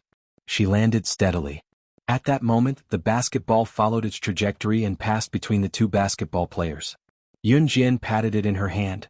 Seeing that scene, everyone who was watching the show opened their mouths wide. There was silence all around. There was only one thought in everyone's mind. Oh my God, you can even play basketball like this. Oh my God, this girl is actually so strong. Simple complaint. Oh my God. Chapter 73. Pa. Just as everyone was stunned by Yunjian's somersault and the precision of her technique, the sound of a basketball landing on the floor after it had entered the basket was heard. Yunjian reversed the ball and scored easily. The referee blew the whistle. Xinjiang Town High School won the first round. The crowd went wild. They won. They won the first round. The first round of the competition had only started for less than 10 seconds, and he had already won. The person who ended the game so quickly was Yunjian, whom everyone thought would drag Xinjiang Town High School's team down. It was the girl from grade 3 to 6, Yunjian. After winning the first round, the second round soon arrived. There was no doubt that when Rui's team had Yunjian. Even when two opposing basketball players tried to stop her, she managed to evade them and shoot. How could they lose? In the second round, Zhang Jun's team lost their momentum first. Soon Dongjiang Town High School's team lost 2 consecutive wins. Xinjiang Town High School's team defeated Dongjiang Town High School's team in seconds. This was unprecedented. Winning in such a short time was something that had never happened since the annual friendly basketball match between the two schools. Now that Xinjiang Town High School had won 2 rounds, there was no need for a third round. Amidst the cheers and applause from the whole school, Zhang Jun's team ran away with their tails between their legs. Yunjian, you're amazing. Did you see how Zhang Jun ran away just now? Tiske. Don't mention how funny it was, aha. Wu Kuei and the rest walked toward Yunjian. Wu Kuei laughed heartily.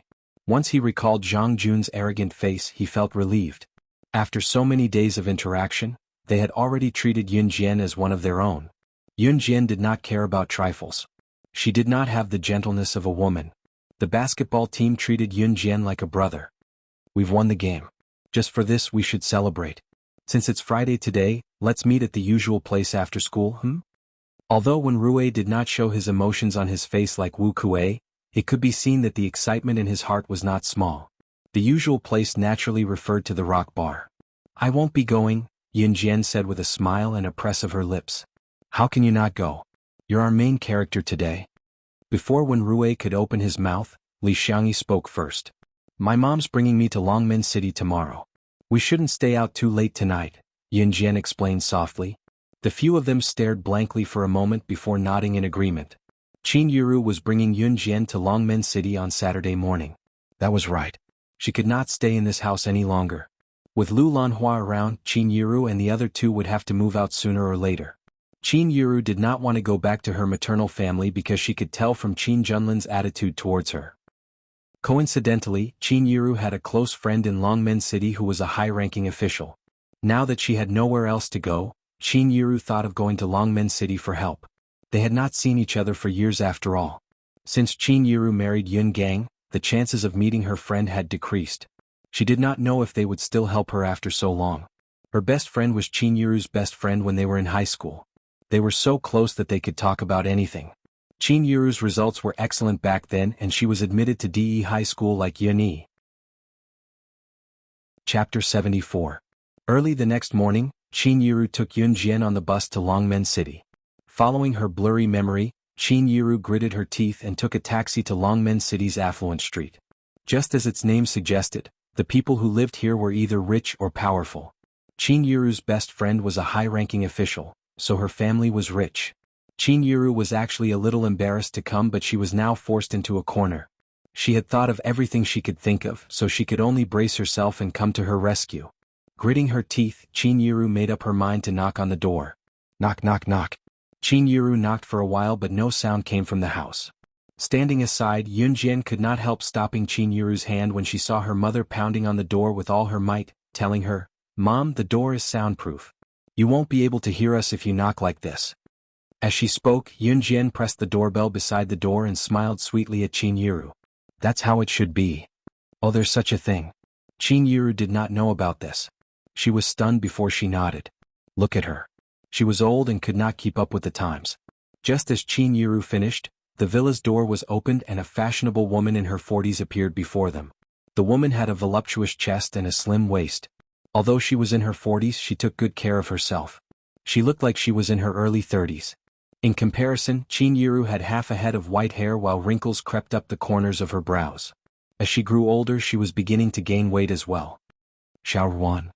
When Qin Yuru saw the woman for the first time, she felt a lump in her throat and called out, "Yuru?" When Dong Ruan saw Qin Yuru for the first time, she could not react in time. It had only been 5 or 6 years since they last met, but Qin Yuru had changed so much. Her face was old and wrinkled, and her body was getting fatter with age. How was she still the youthful, beautiful, and energetic girl? Dong Ruan felt a stab in her heart. She reached out to caress Qin Yuru's calloused hand. Her tears were about to fall. "What's going on? Yuru, it's only been a few years since we last met. How did you end up like this?" Dong Ruan's tears fell immediately as she spoke. When Qin Yuru thought about what had happened back then, she couldn't say a single word that she had prepared. She couldn't help but cry. The two old friends who had been separated for a long time hugged each other tightly. To explain why Qin Yuru was so out of control today, it all started back then. Back then, Qin Yuru decided to give up her studies and drop out of high school so that her brother could marry her sister-in-law and her sister could marry into a good family. Moreover, her family was not well off. As her best friend, Dong Ruan was strongly against it. At that time, she had a huge argument with Qin Yuru. In the end, Qin Yuru went back to town to get married. It was also from then on that Qin Yuru and Dong Ruan's relationship gradually faded. However, the two of them still kept in touch. Until 5 years ago, when Yun Gang lost a huge sum of money in gambling and was being chased for repayment. Naturally, Qin Yuru's family could not afford such a huge sum of money, so Dong Ruan paid for her family. Of course, Dong Ruan advised Qin Yuru to divorce Yun Gang immediately. She said that Yun Gang was unreliable. Qin Yuru refused and wanted to give Yun Gang a chance. Hence, the two of them had a huge argument. Although Qin Yuru had a weak personality, she would never turn back once she set her mind on something. At that time, Dong Ruan was forced into a corner and said, "If you continue living like this, Yun Gang, this bastard, will cheat on you sooner or later. When that time comes, it will be too late for you to regret it." It was because of this sentence that Qin Yuru and Dong Ruan suppressed their anger for a few years. Both of them were stubborn and neither of them was willing to give in on this matter. Hence, they completely broke off contact with each other from then on. Qin Yuru knew that Yun Gang gambled, but she always believed that Yun Gang would never cheat on her. It was also because of this that she continued to live with Yun Gang. However, she really didn't expect that Yun Gang would really cheat on her. Chapter 75. After listening to Qin Yuru's brief recount of what she had been through all these years, Dong Ruan was both angry and heartbroken. Dong Ruan's personality was different from Qin Yuru's. She was impatient in everything and was a classic career woman. Listening to Qin Yuru, she was gritting her teeth in anger. Yun Gang is a jerk. Yuru, I've told you long ago that Yun Gang and his family aren't good people. You didn't listen back then.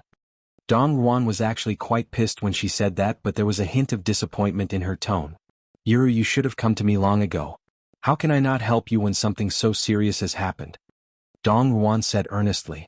It was only then that Dong Ruan noticed Yun Jian, who was standing beside Qin Yuru. This is your Xiao Jian, right? She's all grown up now. I remember she was only 10 years old back then. She's grown up so quickly. She's in junior high now, right? Dong Ruan patted Qin Yuru's shoulder, not bringing up the sad past with her. Qin Yuru wiped her tears and smiled through them. Yeah, Xiao Jian is in Xinjiang Town Junior High School now. As she spoke, Qin Yuru patted Yun Jian and gestured to Yun Jian. Xiao Jian, she's Mom's best friend. Come, call her Auntie Dong. Yun Jian looked at Dong Ruan and greeted politely, Hello, Auntie Dong. Dong Ruan's kindness to Qin Yuru was not an act. Yun Jian could see it in Dong Ruan's eyes. Eyes did not lie. Dong Ruan was genuinely concerned about Qin Yuru. Oh good. Good. Yuru, your child is very sensible.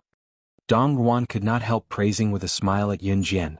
After that, Dong Ruan and Qin Yiru resumed their conversation. The two of them hadn't seen each other for a few years, so they naturally had a lot to talk about. As she spoke, Dong Ruan turned to ask Yun Jian, "Xiao Jian, since you guys are leaving that home, why don't you move to Longmen City? You can stay at your Auntie Dong's house. Coincidentally, you're in the 3rd year of middle school, and you're about to take your middle school exams. Your Auntie Dong will transfer you to number 1 middle school, okay? The teaching standards of number 1 high school are guaranteed to be top-notch." Qin Yiru had just told Dong Ruan everything. Since Qin Yiru wanted to divorce Yun Gang, her home was still Yun Gang's property. In this way, Qin Yiru had to find another place to live. Dong Ruan gave it some thought, thinking that her family was in trouble anyway, so she volunteered to have Qin Yiru and her family move to Longmen City. Qin Yiru was also very grateful for Dong Ruan's help, but they were old friends after all, so she didn't say much.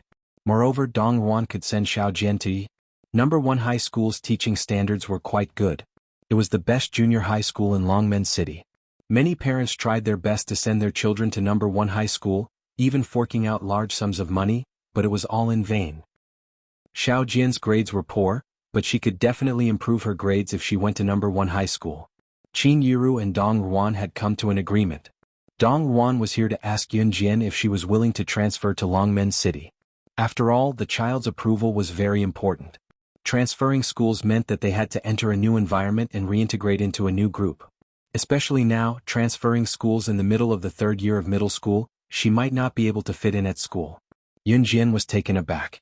She had planned to move her family to Longmen City, but Dong Ruan's suggestion was a perfect fit for her. I'm okay with it." Yun Jian nodded with a press of her lips. Thus the matter was settled. Screech. At this moment, the sound of an emergency brake suddenly came from the courtyard of the villa. A black and dazzling limited edition sports car drifted on the spot and stopped right in front of the few of them. The sound startled Qin Yiru. Cars were rare these days, let alone a sports car. What's more, the car did an emergency drift just now and stopped in front of them without missing a beat. Yun Jian narrowed her eyes in thought when the car door opened and a tall figure stepped out from the driver's seat. The person's face came into focus. Handsome, deep, and unfathomable. Yun Jian was stunned when she got a clear look at the person.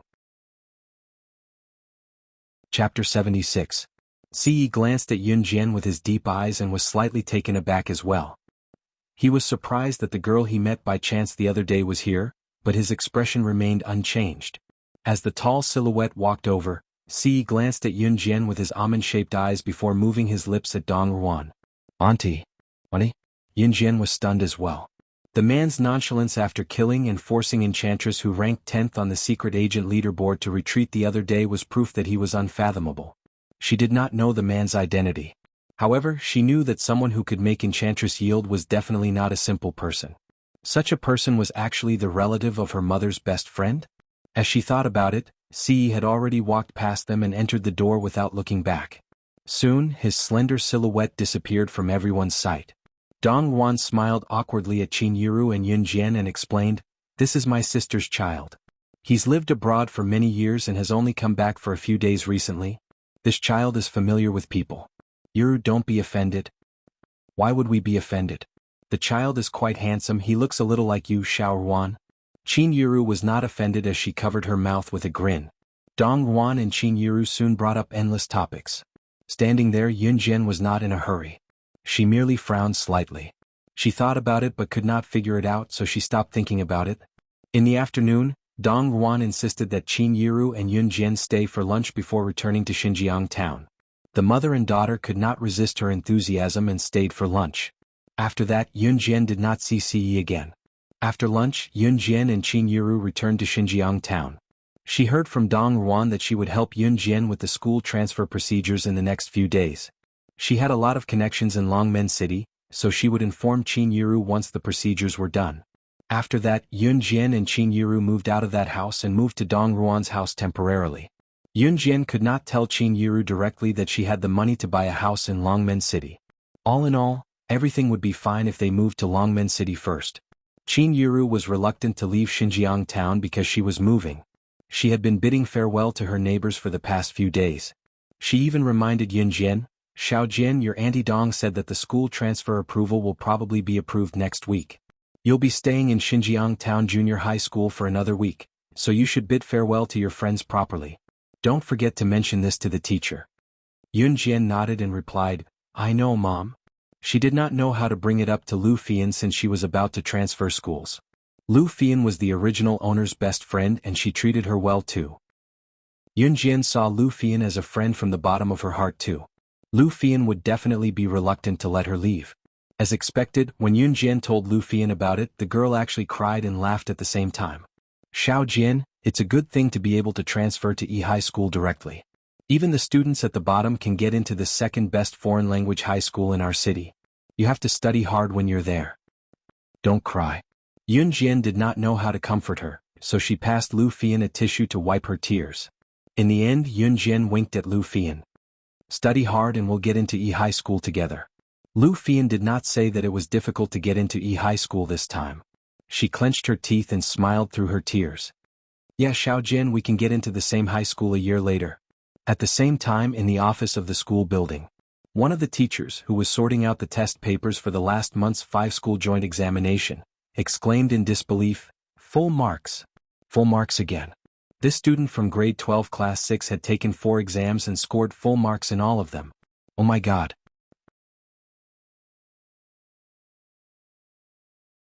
By the way, Yun Jian, I saw that you only spent 10 minutes on the test paper the other day. What were you doing? Was the test paper too difficult? Sai, why don't you do the questions properly every time? How can you get good results with this attitude? Don't tell me you're going to embarrass our class again. Wang Ruru turned to look at Yun Jian in disdain. Wang Ruru, do you have nowhere to vent your farts? I'm talking to Xiao Jian, how am I bothering you? LV Fian could not hold herself back and retorted on behalf of Yun Jian. Chapter 78. What do you mean it's none of my business? Lu Fian, how can you say that? Wang Ruru was not a good-tempered person. She retorted immediately after Lu Fian said that.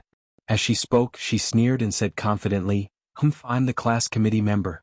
Yun Jian's grades are not good, so I'm here to ask her to study harder in the future. Is that wrong?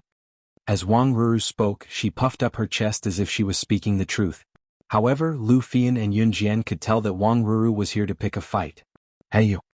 Lu Fian was also sullen. Before she could say anything, a classmate ran in from outside the door. The classmate said with a bitter face, The form teacher is here. The form teacher is here. She's still holding the Chinese monthly exam papers. Oh no, I didn't perform well in this exam. What should I do? Every time the results of the monthly exam were released, there were always some who were happy and some who were sad. There were students who did well, and naturally there were students who did not do well or did not perform well. However, some students who felt that they did well were full of anticipation when they heard that. Yun Jian sat in her seat without any change in expression. Wang Ruru and Lu Fian's argument naturally stopped. When the teacher arrived, all the students ran to their seats and started class early.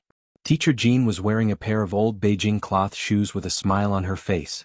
Even the nervous students could clearly feel Teacher Jin's happy mood. The results of this monthly exam are out. Teacher Jean stood on the podium and spoke to the class casually. However, her eyes kept glancing at Yun Jian in the corner. Everyone knows that this monthly exam is a joint exam between 5 schools. It's very difficult. As she spoke, Teacher Jean narrowed her eyes and purposely kept them in suspense. There's a student in our class who did very well. Teacher Jean did not continue. She purposely kept them in suspense but did not point it out immediately. Alright, let's distribute the Chinese test papers first. Those whose names are called, come up and collect your papers. There's no ranking. As Teacher Jean spoke, she took out a large stack of Chinese test papers and called out their names one by one. Zhou Xiaoshan 89 marks. Yang Lei 67 points. Wang Ruru has improved a lot this time. She scored 108 points. Everyone please give him a round of applause. Teacher Jean continued to report. Wang Ruru, who had been called out, stood up. As the representative of the Chinese class and having been praised by the form teacher in front of the entire class, she instantly felt that she was very impressive. She raised her head arrogantly and walked towards the podium.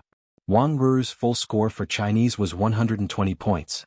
After deducting the necessary points for her essay, Wang Ruru's score of 108 points was already considered very high. When she passed by Yun Jian after receiving the test papers, Wang Ruru deliberately spread out the test papers so that Yun Jian could see the 108 marked on her test papers with a large red fountain pen. There was no need to mention how awesome he looked. It was as if she was afraid that others wouldn't know that she had scored 108 points. Chapter 79. When Teacher Jean said this, everyone only had one expression: disbelief. Lu Fian, who had been worried about her monthly test results, was stunned. Wang Ruru, who had just been praised by the teacher for her good results, was also stunned. The whole class was so shocked that even their breathing stopped. The person who had been rumored to be particularly amazing, who had surpassed the group of abnormal straight-A students in the 5-school joint examination and obtained the highest scores in all 4 subjects, was actually Yun Jian, who had always been ranked at the bottom of the cohort. No, this was impossible, right? Was today really not April Fool's Day? Impossible. This is impossible. She got full marks in all 4 subjects? This is impossible. Wang Ruru shrieked, still clutching her 108 test paper. Then Wang Ruru shouted with an even more exaggerated expression. During the examination she clearly only did the papers for 10 minutes for each subject. How could her answers be all correct? There must be a mistake. Yes, there must be a mistake. She cheated. Teacher, she must have cheated. Wang Ruru's heart was filled with mixed feelings. She felt that what she had said and done to Yun Jian before was laughable, and it wandered around the tip of Wang Ruru's heart. However, Wang Ruru's nonsensical words had a different meaning in the ears of the other students. Yun Jian only did the papers for 10 minutes? Oh, they remembered. During the examination that day, Yun Jian had only done the papers for a while before lying down to sleep. But why did she actually get the highest scores in all 5 schools? Could it be that to Yun Jian these papers that gave them endless headaches she could get full marks just by casually doing them? You also said that I only did the papers for 10 minutes for each subject. How could I cheat? Copy from other students? Are their results as high as mine? Or copy from a book or a notebook? Is 10 minutes enough for me to copy the answers? Yun Jian was not someone who could sit still while others slandered her. She stood up and used her words to give Wang Ruru a cold blow. Teacher Jean coughed, obviously agreeing with Yun Jian's words. After all, as the form teacher of Class 6 and a language teacher, she had at least a few decades of teaching experience. It was clear at a glance whether the students had cheated or written their own answers. Moreover, as Yun Jian said, she had cheated. How could she have cheated? Copied from others? There was no student in the class who could have such good results for her to copy. Even if she copied from the textbook, she would not be able to get full marks in all 4 subjects. To be honest, when Yun Jian's results came out, Teacher Jean was the most. How could a person's results change so much? She had become first place in the 5 schools joint examination. Alright, that's enough. The school has confirmed this and done a comparative analysis of student Yun Jian's test paper. It's confirmed that it's not plagiarism because student Yun Jian's math analysis, Chinese essay arguments, and English problem-solving ideas are all written in great detail. She could catch up with a college student or even a master's student.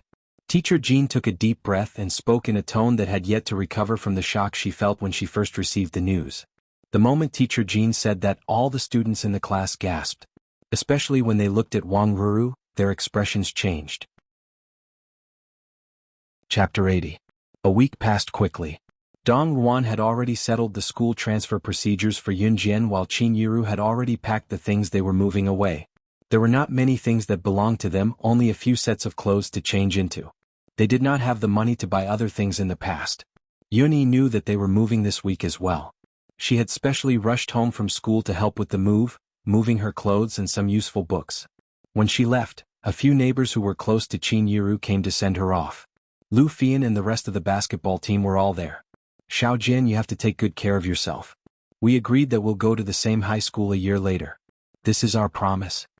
Lu Fian held back her urge to cry as she forced a smile and winked at Yun Jian. We will. Yun Jian nodded and patted the back of Lu Fian's hand. This girl was the first person she had met who truly cared about her since her rebirth. Friend was a word that held a lot of meaning. Seriously? Leaving so suddenly? It's so rare for our basketball team to have a girl who's so good at basketball and you're leaving. Wu Kuei did not know how to send her off. As a man he could not cry like a girl, so he could only express his feelings with words. Yun Jian smiled at each other. After a few days of being together, she had also treated the basketball team as her friends. Let's meet again in Longmen City a year later.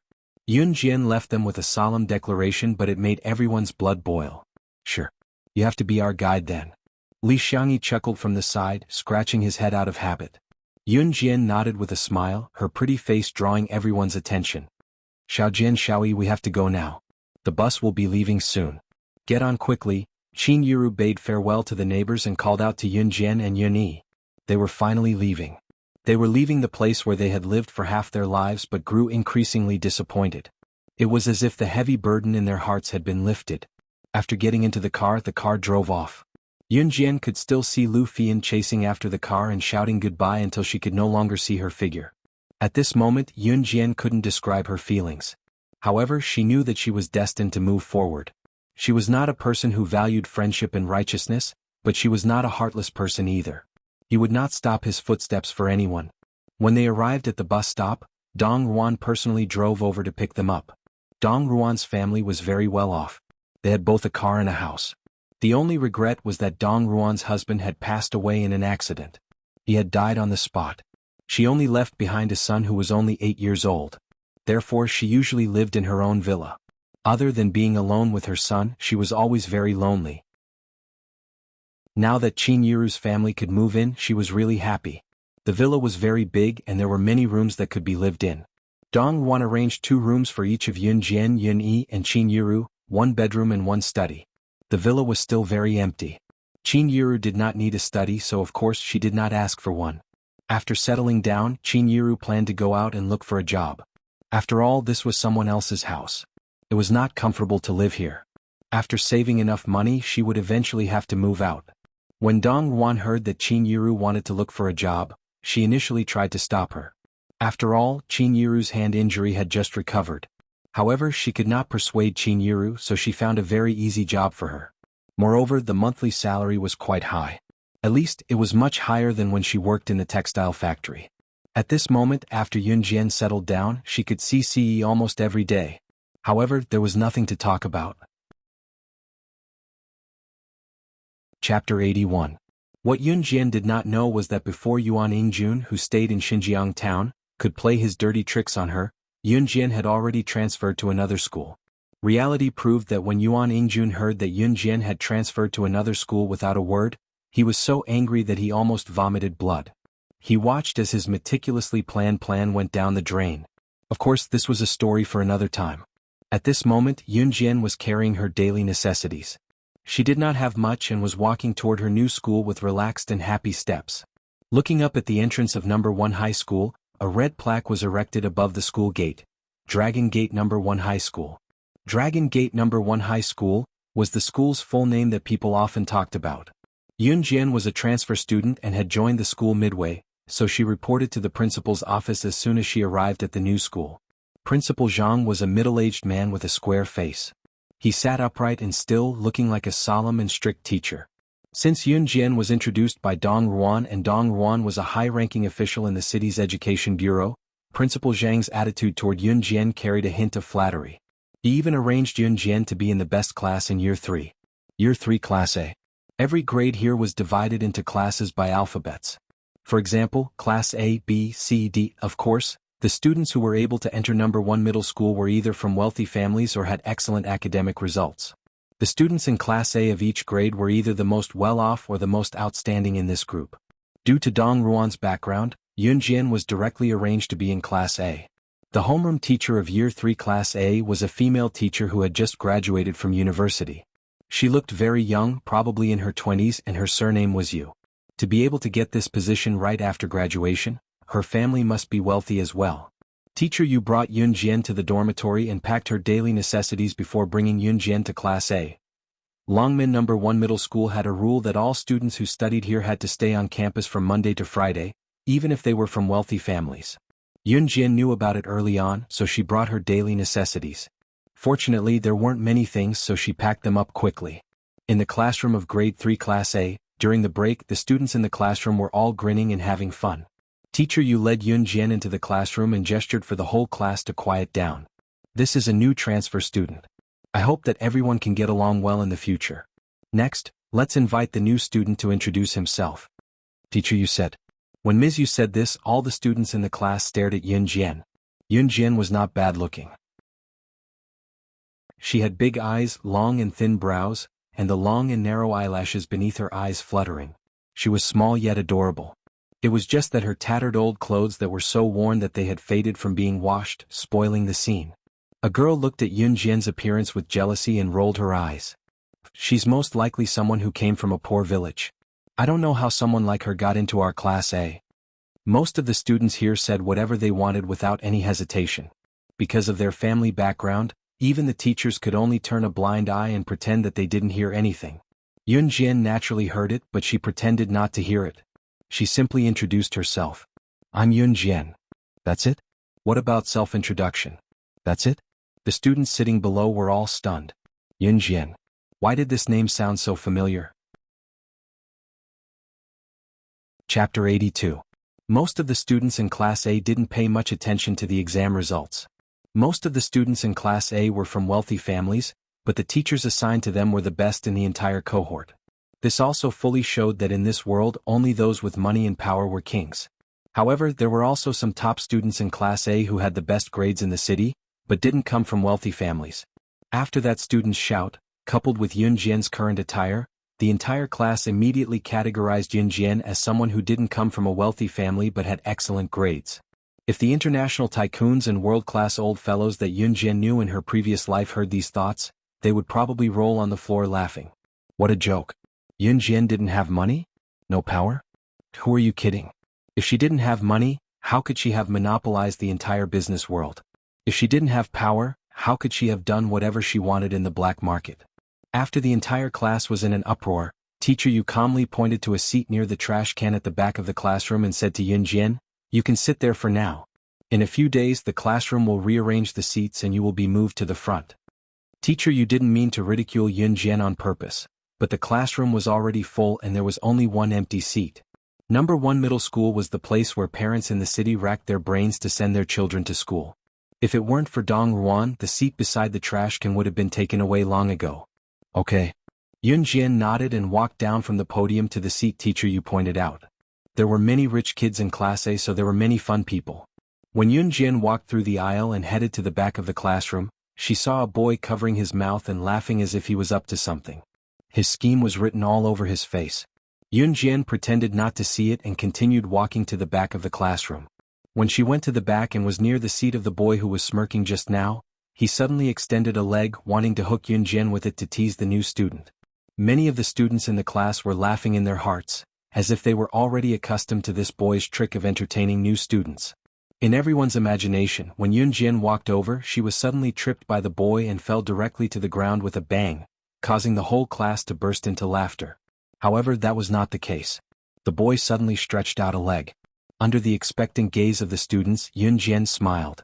She lifted her leg and was about to walk over, but suddenly stopped in mid-air. The boy had already stretched out his leg and placed it in the middle of the aisle. At this moment, Yun Jian paused her leg in the air and suddenly stomped down. Ah! Looking again, the boy's leg was actually stepped on by Yun Jian. He cried out in pain, "Ah, it hurts, it hurts." Yun Jian stomped hard. She paused for a moment and then raised her leg. Her eyes were bright, but she was looking ahead. In other words, she had accurately stepped on the boy's leg based on her intuition. When the students in the class saw this scene, they were all dumbfounded. Every time a new student came to the class, as long as they were students who did not come from rich families but were exceptionally good in their studies, they would be bullied. Just like what the boy did just now. However, no one had ever been able to avoid it. When Yun Jian walked over just now, it was as if she did not know about this at all. How did the next moment, the person who was being stepped on become this boy? Chapter 83. The boy was not angry at being stepped on. Instead, he chuckled and rubbed his retracted foot, teasing Yun Jian right in front of Miss Yu. "Hey, new student, you're pretty good. Let's be friends. I'm Zhang Xiaofeng, what about you?" Although Yun Jian had introduced herself in front of the class, no one would remember the new student's name on purpose. Yun Jian ignored him and walked past Zhang Xiaofeng to her designated seat. The girls in the class were displeased again. Zhang Xiaofeng was the most handsome boy in Yihai. He was handsome and could charm a lot of girls. More importantly, he came from a wealthy family and was said to be the heir of a large corporation in Longmen City, worth tens of millions. Many girls in Class A were Zhang Xiaofeng's admirers. Hence, the girls expressed their displeasure at the newcomer, Yun Jian. Why is this newcomer so smug? She dares to ignore young Master Feng. Does she really think she's some treasure? Who does she think she is? That's right. She doesn't even look at what she's wearing. TSK, those clothes must have been picked up from street stalls. She's still wearing them. The boys and girls in number 1 middle school came from well-to-do families. Therefore in school they always liked to compare who bought which branded clothes or shoes. Yun Jian's attire became another topic of discussion for these girls who already held grudges against her. In spite of it, Yun Jian ignored them and pretended not to hear them. Yun Jian's seat was next to the trash can, so she did not have a desk mate.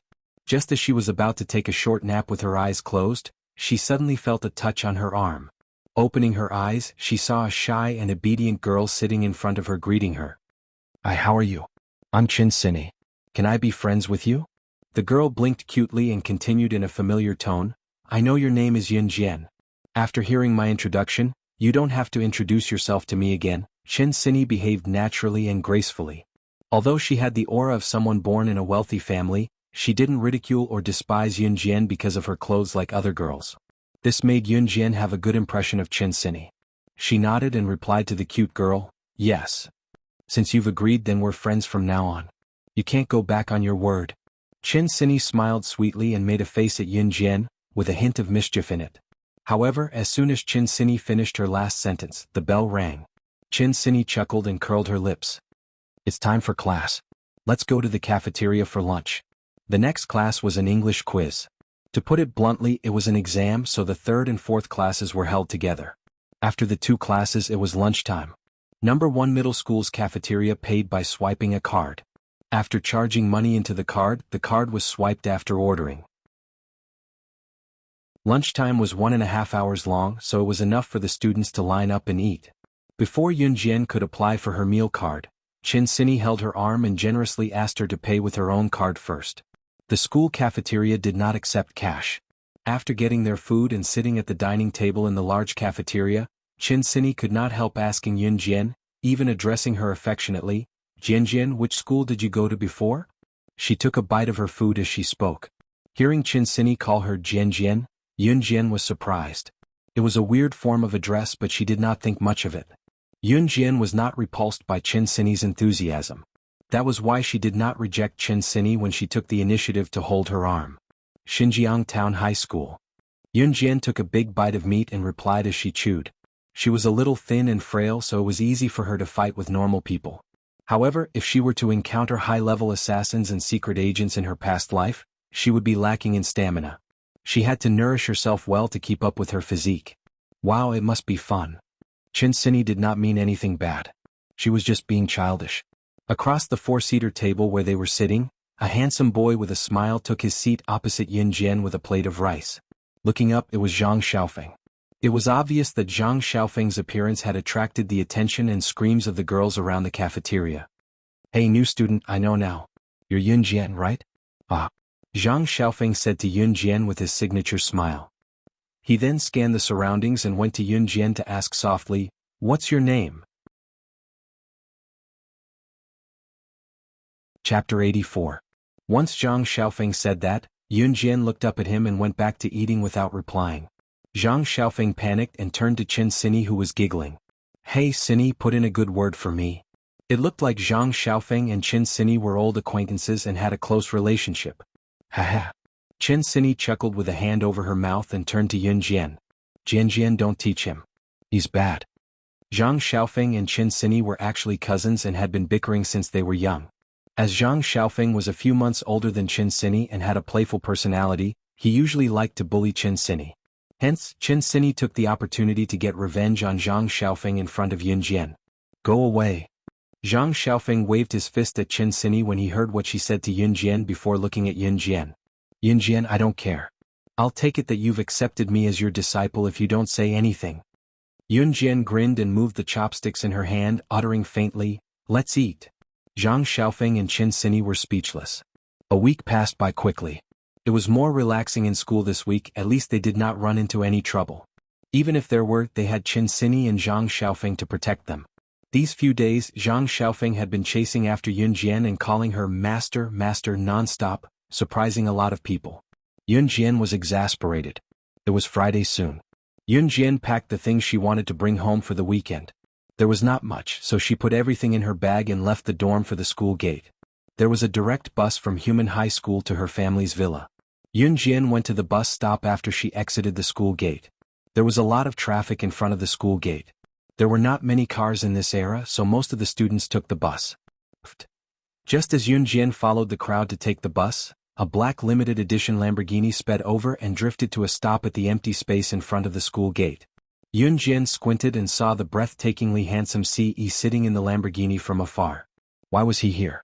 Yun Jian squinted, wondering why this person who had nothing to do with her was here. Just as she thought about it, the girls at the school gate screamed. "Oh my God, who is that? He's so handsome. How can there be such a handsome person in this world? Oh my God, I'm not dreaming, am I? Is he here to pick someone up? Is it his girlfriend? Wow, I'm so jealous. His girlfriend must be a beautiful and rich girl." Although cars were rare in this era, most of the students in number 1 high school had their own cars. So it was not surprising that a car appeared at the school gate. However, this Lamborghini was a limited edition sports car and there were only a few of them in the world. Even if they did not know how expensive this car was, they could tell how valuable it was.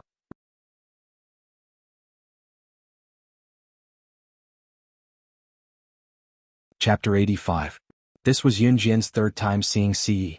The first 2 times they had only seen each other, but they hadn't even spoken to each other. What Yun Jian didn't understand was why he had come to pick her up when they clearly didn't have any interactions at all. However, Yun Jian had never been a talkative person. As a special agent in her previous life, she had to remember one thing. The less you know, the longer you live. Don't ask questions that you shouldn't ask. She wasn't pretentious as she walked over to the Lamborghini's front passenger seat and got in. This kind of super sports car could only seat 2 people and didn't have a back seat. Just as Yun Jian got into the car and closed the door, the Lamborghini's accelerator was suddenly stepped on. The entire car was like a flying arrow as it whizzed across the road like a gust of wind and disappeared from everyone's sight. The surrounding group of people was instantly dumbfounded. Although they had cars at home, they had never seen a car that could be driven at such a fast speed. The car just now wasn't driven at such a speed, it was as if it was running at full speed. That speed was really like a gust of wind. The surrounding group of people watched as the sports car left in a flashy manner.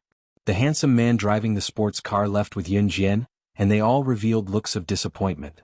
It was also at this moment that a good-looking girl pointed in the direction Yun Jian had left in and raised her eyebrows at her friend beside her. She spoke loudly as if she was afraid that the surrounding group of people couldn't hear her loud voice. "Isn't that girl just now a new classmate from our class? I heard that she transferred in from an ordinary school in the town." As soon as the girl said that, some of the surrounding students turned their attention to the girl. The feeling of being the center of attention made the girl feel very comfortable as she continued to speak her long-winded speech. It was as if she was the one sitting in the Lamborghini sports car. In fact, this girl had appeared before. When Yun Jian had just entered the classroom, she had taken the lead to scold Yun Jian in front of the teacher. She had said that Yun Jian was obviously from a poor village. She even mocked Yun Jian without hesitation. How did someone like her get into Class A? This girl's name was Lu Rongrong. At this moment, Lu Rongrong seemed to know everything about Yun Jian. In front of all the teachers and students at the school gate, she began to boast about her. At this moment, inside the Lamborghini. It was the middle of October and the cold wind had just started blowing. The weather was slightly colder. Especially since it had been drizzling for the past few days, the change in the weather was even more obvious. The heater was turned on in the sports car, so it was warm. Unlike the coolness outside, it was much more comfortable. Not long after the car left the school gate, CE said, "My aunt asked me to pick you up from school.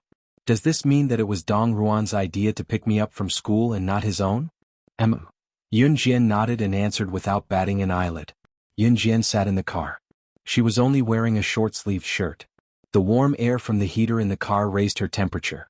CE's driving skills were very good. He stepped on the accelerator tightly and sped wildly on the bustling street without hitting anyone. Yun Jian's driving skills in her previous life were among the best in the world. CE's driving skills seemed to be on par with hers. However, if they were to really compare, perhaps there would be a different situation. Chapter 86. Speeding all the way home, Yun Jian did not look scared at all. There was not even a flicker in her gaze.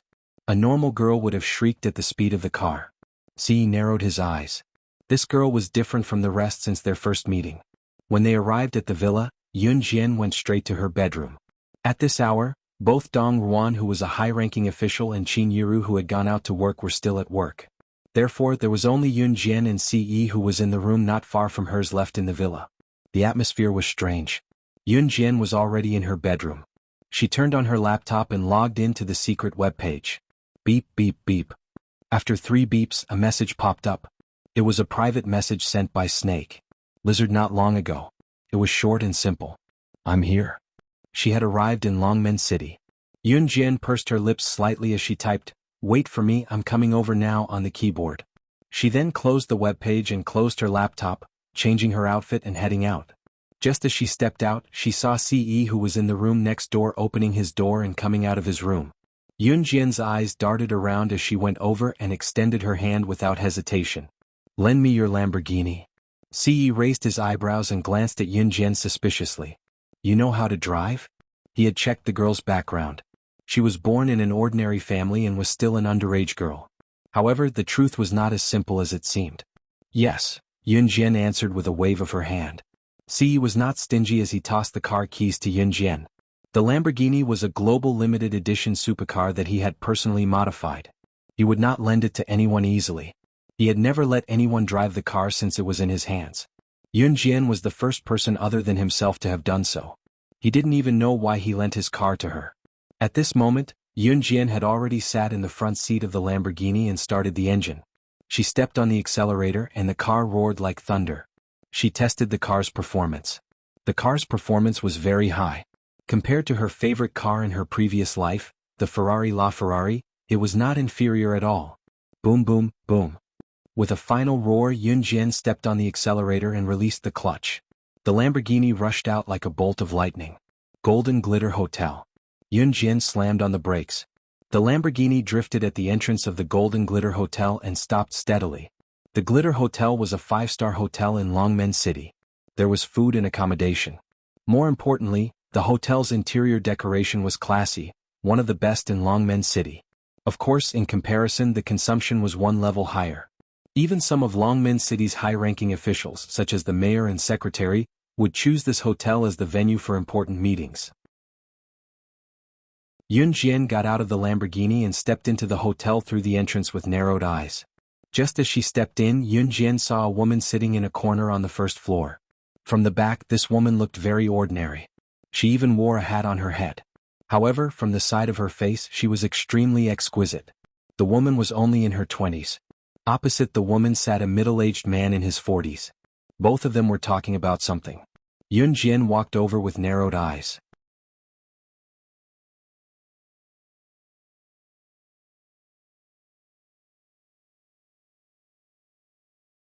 The car was still there and the people were still there. But now the car was here and there was no news of the person.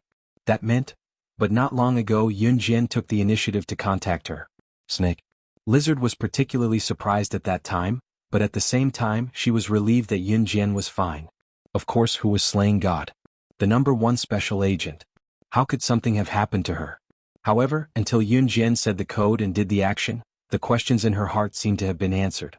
"I'll settle your matter in a few days. You can leave now, Snake." Lizard looked at Yun Jian and said to the middle-aged man. The middle-aged man was stunned and dumbfounded. What was going on? This little girl who came out of nowhere was spouting nonsense. He did not know what she meant, but Snake Lizard was asking him to leave now? However, the middle-aged man dared not provoke Snake Lizard, so he could only turn around and leave. Chapter 88. You're slaying God? There were only the two of them in the hotel room. Snake Lizard frowned in disbelief as she looked at Yun Jian, who was sitting on the bench and smiling. No matter how she looked at her, the girl before her had thin arms and legs. She was beautiful and exquisite, but compared to the slaying god of the past, the difference was huge. Whether it was her appearance or her height. There were no outsiders now. Yun Jian nodded at Snake Lizard and smirked. Who else could it be other than me? That was right. Other than slaying God, who else could exude such an aura that made her submit? Apart from her, who else would know the secret code between them? How did you become like this? Snake Lizard breathed a sigh of relief. After confirming that Yun Jian was slaying God again, she asked in confusion and shock. Who wouldn't be shocked to be reborn into another person's body? That was why Yun Jian hid the truth from the people around her after her rebirth. Even if she told them, no one would believe her. Instead, they would think that she had gone mad. However, it was different for Snake. Lizard. Yun Jian knew Snake. Lizard and her weakness, so she told Snake. Lizard without fear. At the same time, there was no doubt that Snake. Lizard was the person she trusted the most when she was slaying God's agent. It's a long story. I touched the box that day and I was already like this when I woke up. Yun Jian shrugged and smiled helplessly. The sandalwood box? Snake. Lizard licked her lips and asked. Yun Jian nodded. Snake. Lizard was the only person who knew about her rescue of her brother who was kidnapped in her past life. It's a foregone conclusion. We can't change it, but I'm very satisfied with my current situation. Yun Jian changed the topic and smiled shyly. She was glad that she had the family she had always longed for after her rebirth. Yun Jian then asked Snake. Lizard to update her on the Kosha mercenaries' recent situation. Snake. Lizard's eyes narrowed and her tone was grave. Those old guys can't sit still anymore. Yun Jian raised her eyebrows and chuckled. This group of old men referred to some of the senior members of the Kosha mercenaries. They were also the subordinates of the previous boss of the Kosha mercenaries. In her previous life, Yun Jian was only 16 years old. She was very young, but after her rebirth she became 15 years younger. In her previous life, when she was 14 years old, she had killed the previous boss of the Kosha mercenaries. Then she brought her own group of people to infiltrate the Kosha mercenaries and took over their power. It had only been 2 years since then. However, a mercenary group couldn't be supported by just a few people. Because she had killed the previous boss of the Kosha mercenaries, that group of old men had been waiting patiently for an opportunity to take her down and destroy her. Of course, Yun Jian wouldn't let them succeed. She could even easily destroy that group of old men. However, the time was not right yet. The group of old men had a strong backing. If they were eliminated at once, the Kosha mercenaries' capability would be greatly reduced. If that happened, it would be extremely disadvantageous for the Kosha mercenaries if other assassin mercenary organizations took advantage of the situation.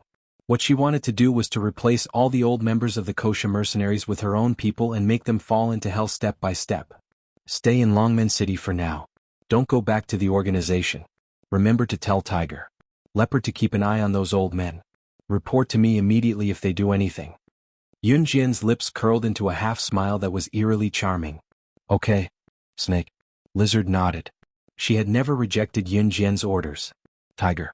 Leopard was the person who picked up Yun Jian's call when she was in Xinjiang town. Both Snake, Lizard and Tiger. Leopard were absolutely obedient to Yun Jian. It was because Snake, Lizard and Tiger. Leopard were saved by Yun Jian. Without Yun Jian they would not be where they were today.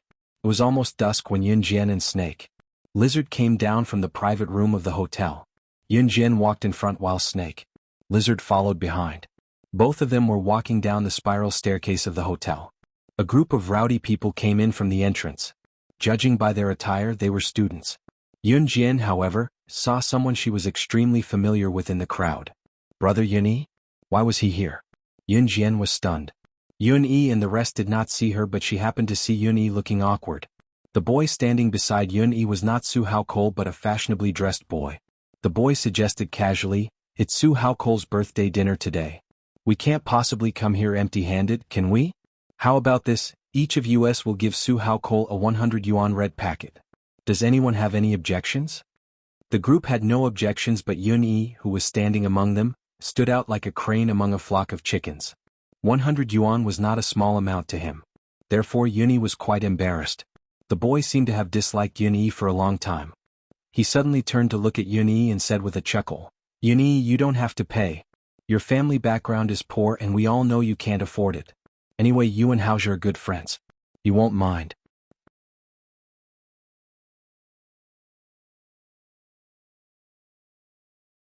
Chapter 89. Yun-Yi was handsome. He was the tallest and most handsome person in the group. However, it also attracted the jealousy of the other boys in the class. Most of the girls in the class were looking at Yun-Yi. All of them blushed and did not even look at the other boys. The boy just now was the one in Yun-Yi's class who disliked him the most. His name was Wu Kuang. Wu Kuang was not very good looking. Although he was quite tall, he was a little fat. His face was covered with acne. Because his family was rich, it was inevitable that he felt that he was better than others. He was arrogant and domineering. Most of the students in Yunyi's class were from the city. Their families were quite rich. The whole class was invited to Su Haoko's birthday party. Of course, there were also many students who did not attend the party. Yunyi and Su Haoko were close friends. Of course, it was impossible for him not to give face and not attend. Wu Kuang took advantage of this. In addition, most of the students who came to the party today were from rich families. He came up with this idea to embarrass Yunyi. Yunyi was really embarrassed by Wu Kuang's words. After all, it was his good friend's birthday party. Although Su Haoko had told him not to send any gifts and that it was fine as long as he came, the thought was the most important. However, he saw that all the classmates who came with him had given red packets. On the other hand, he who was the closest to Su Haoko did not pay a single cent and came to eat and drink for free. What did it look like? However, Yunyi really did not have any money. At most, he only had a few yuan. He had saved it for a few months. After all, his family situation was also there. Now he was even living in someone else's house. How could he have spare money? Wu Kuang snickered in his heart. He was waiting to see Yunyi's embarrassed face. Brother? At this moment, a beautiful and crisp voice came in time. The voice was crisp and pleasant like the sound of nature. A girl about 15 years old walked down the spiral stairs. This girl was wearing ordinary clothes and behind her was a woman wearing a hat. However, what made people's eyes light up was the girl's beautiful and delicate little face. Yun Jian walked over and stood beside Yunyi. She ignored the others and smiled at Yunyi. Brother, why are you here? Xiao Jian? Yunyi was taken aback. She wanted to ask Yun Jian the same question but she was one step ahead of her. It's his birthday today. He's treating everyone to a banquet here. Our classmates are all here to celebrate his birthday. Yunyi's awkwardness eased a little when she saw her younger sister. He even felt that as long as his sister was around, there was nothing that couldn't be done. Oh. Yun Jian pretended to understand what was going on. She nodded and then burst into a bright smile. Then you shouldn't mind if I bring my friends along for a free meal, right? As she spoke, Yun Jian shifted to the side and revealed snake. Lizard as well. The others could not help rolling their eyes inwardly when they heard Yun Jian. They had seen shameless people but they had never seen someone as shameless as her, coming up to ask for a free meal. Yunyi, who had never seen snake, lizard before, was surprised and looked at Yun Jian. Xiao Jian, she's my friend, Yun Jian answered with half-squinted eyes. Yunyi, this is your younger sister? Wu Yin looked at Yunyi with gritted teeth when she saw that her scheme did not work and was interrupted by Yun Jian. Wu Yin did not wait for Yunyi to admit that Yun Jian was her younger sister and said eagerly, Yunyi, your sister's bringing her friends to the gathering too? That's not very nice, is it? Su Haoko is treating our classmates to a meal out of kindness. We'll forget about your share but if there are 2 more people. The meaning behind her words was self-evident. You're tuning in to the Han Li's Wuxia Adventures YouTube channel. We're so grateful for your support and don't forget to subscribe to join us on this incredible journey through captivating stories. Your generosity through donations truly makes a world of difference, as it's the primary source of revenue that allows me to expand and enhance this channel for you. Thank you from the bottom of my heart for being a part of this adventure.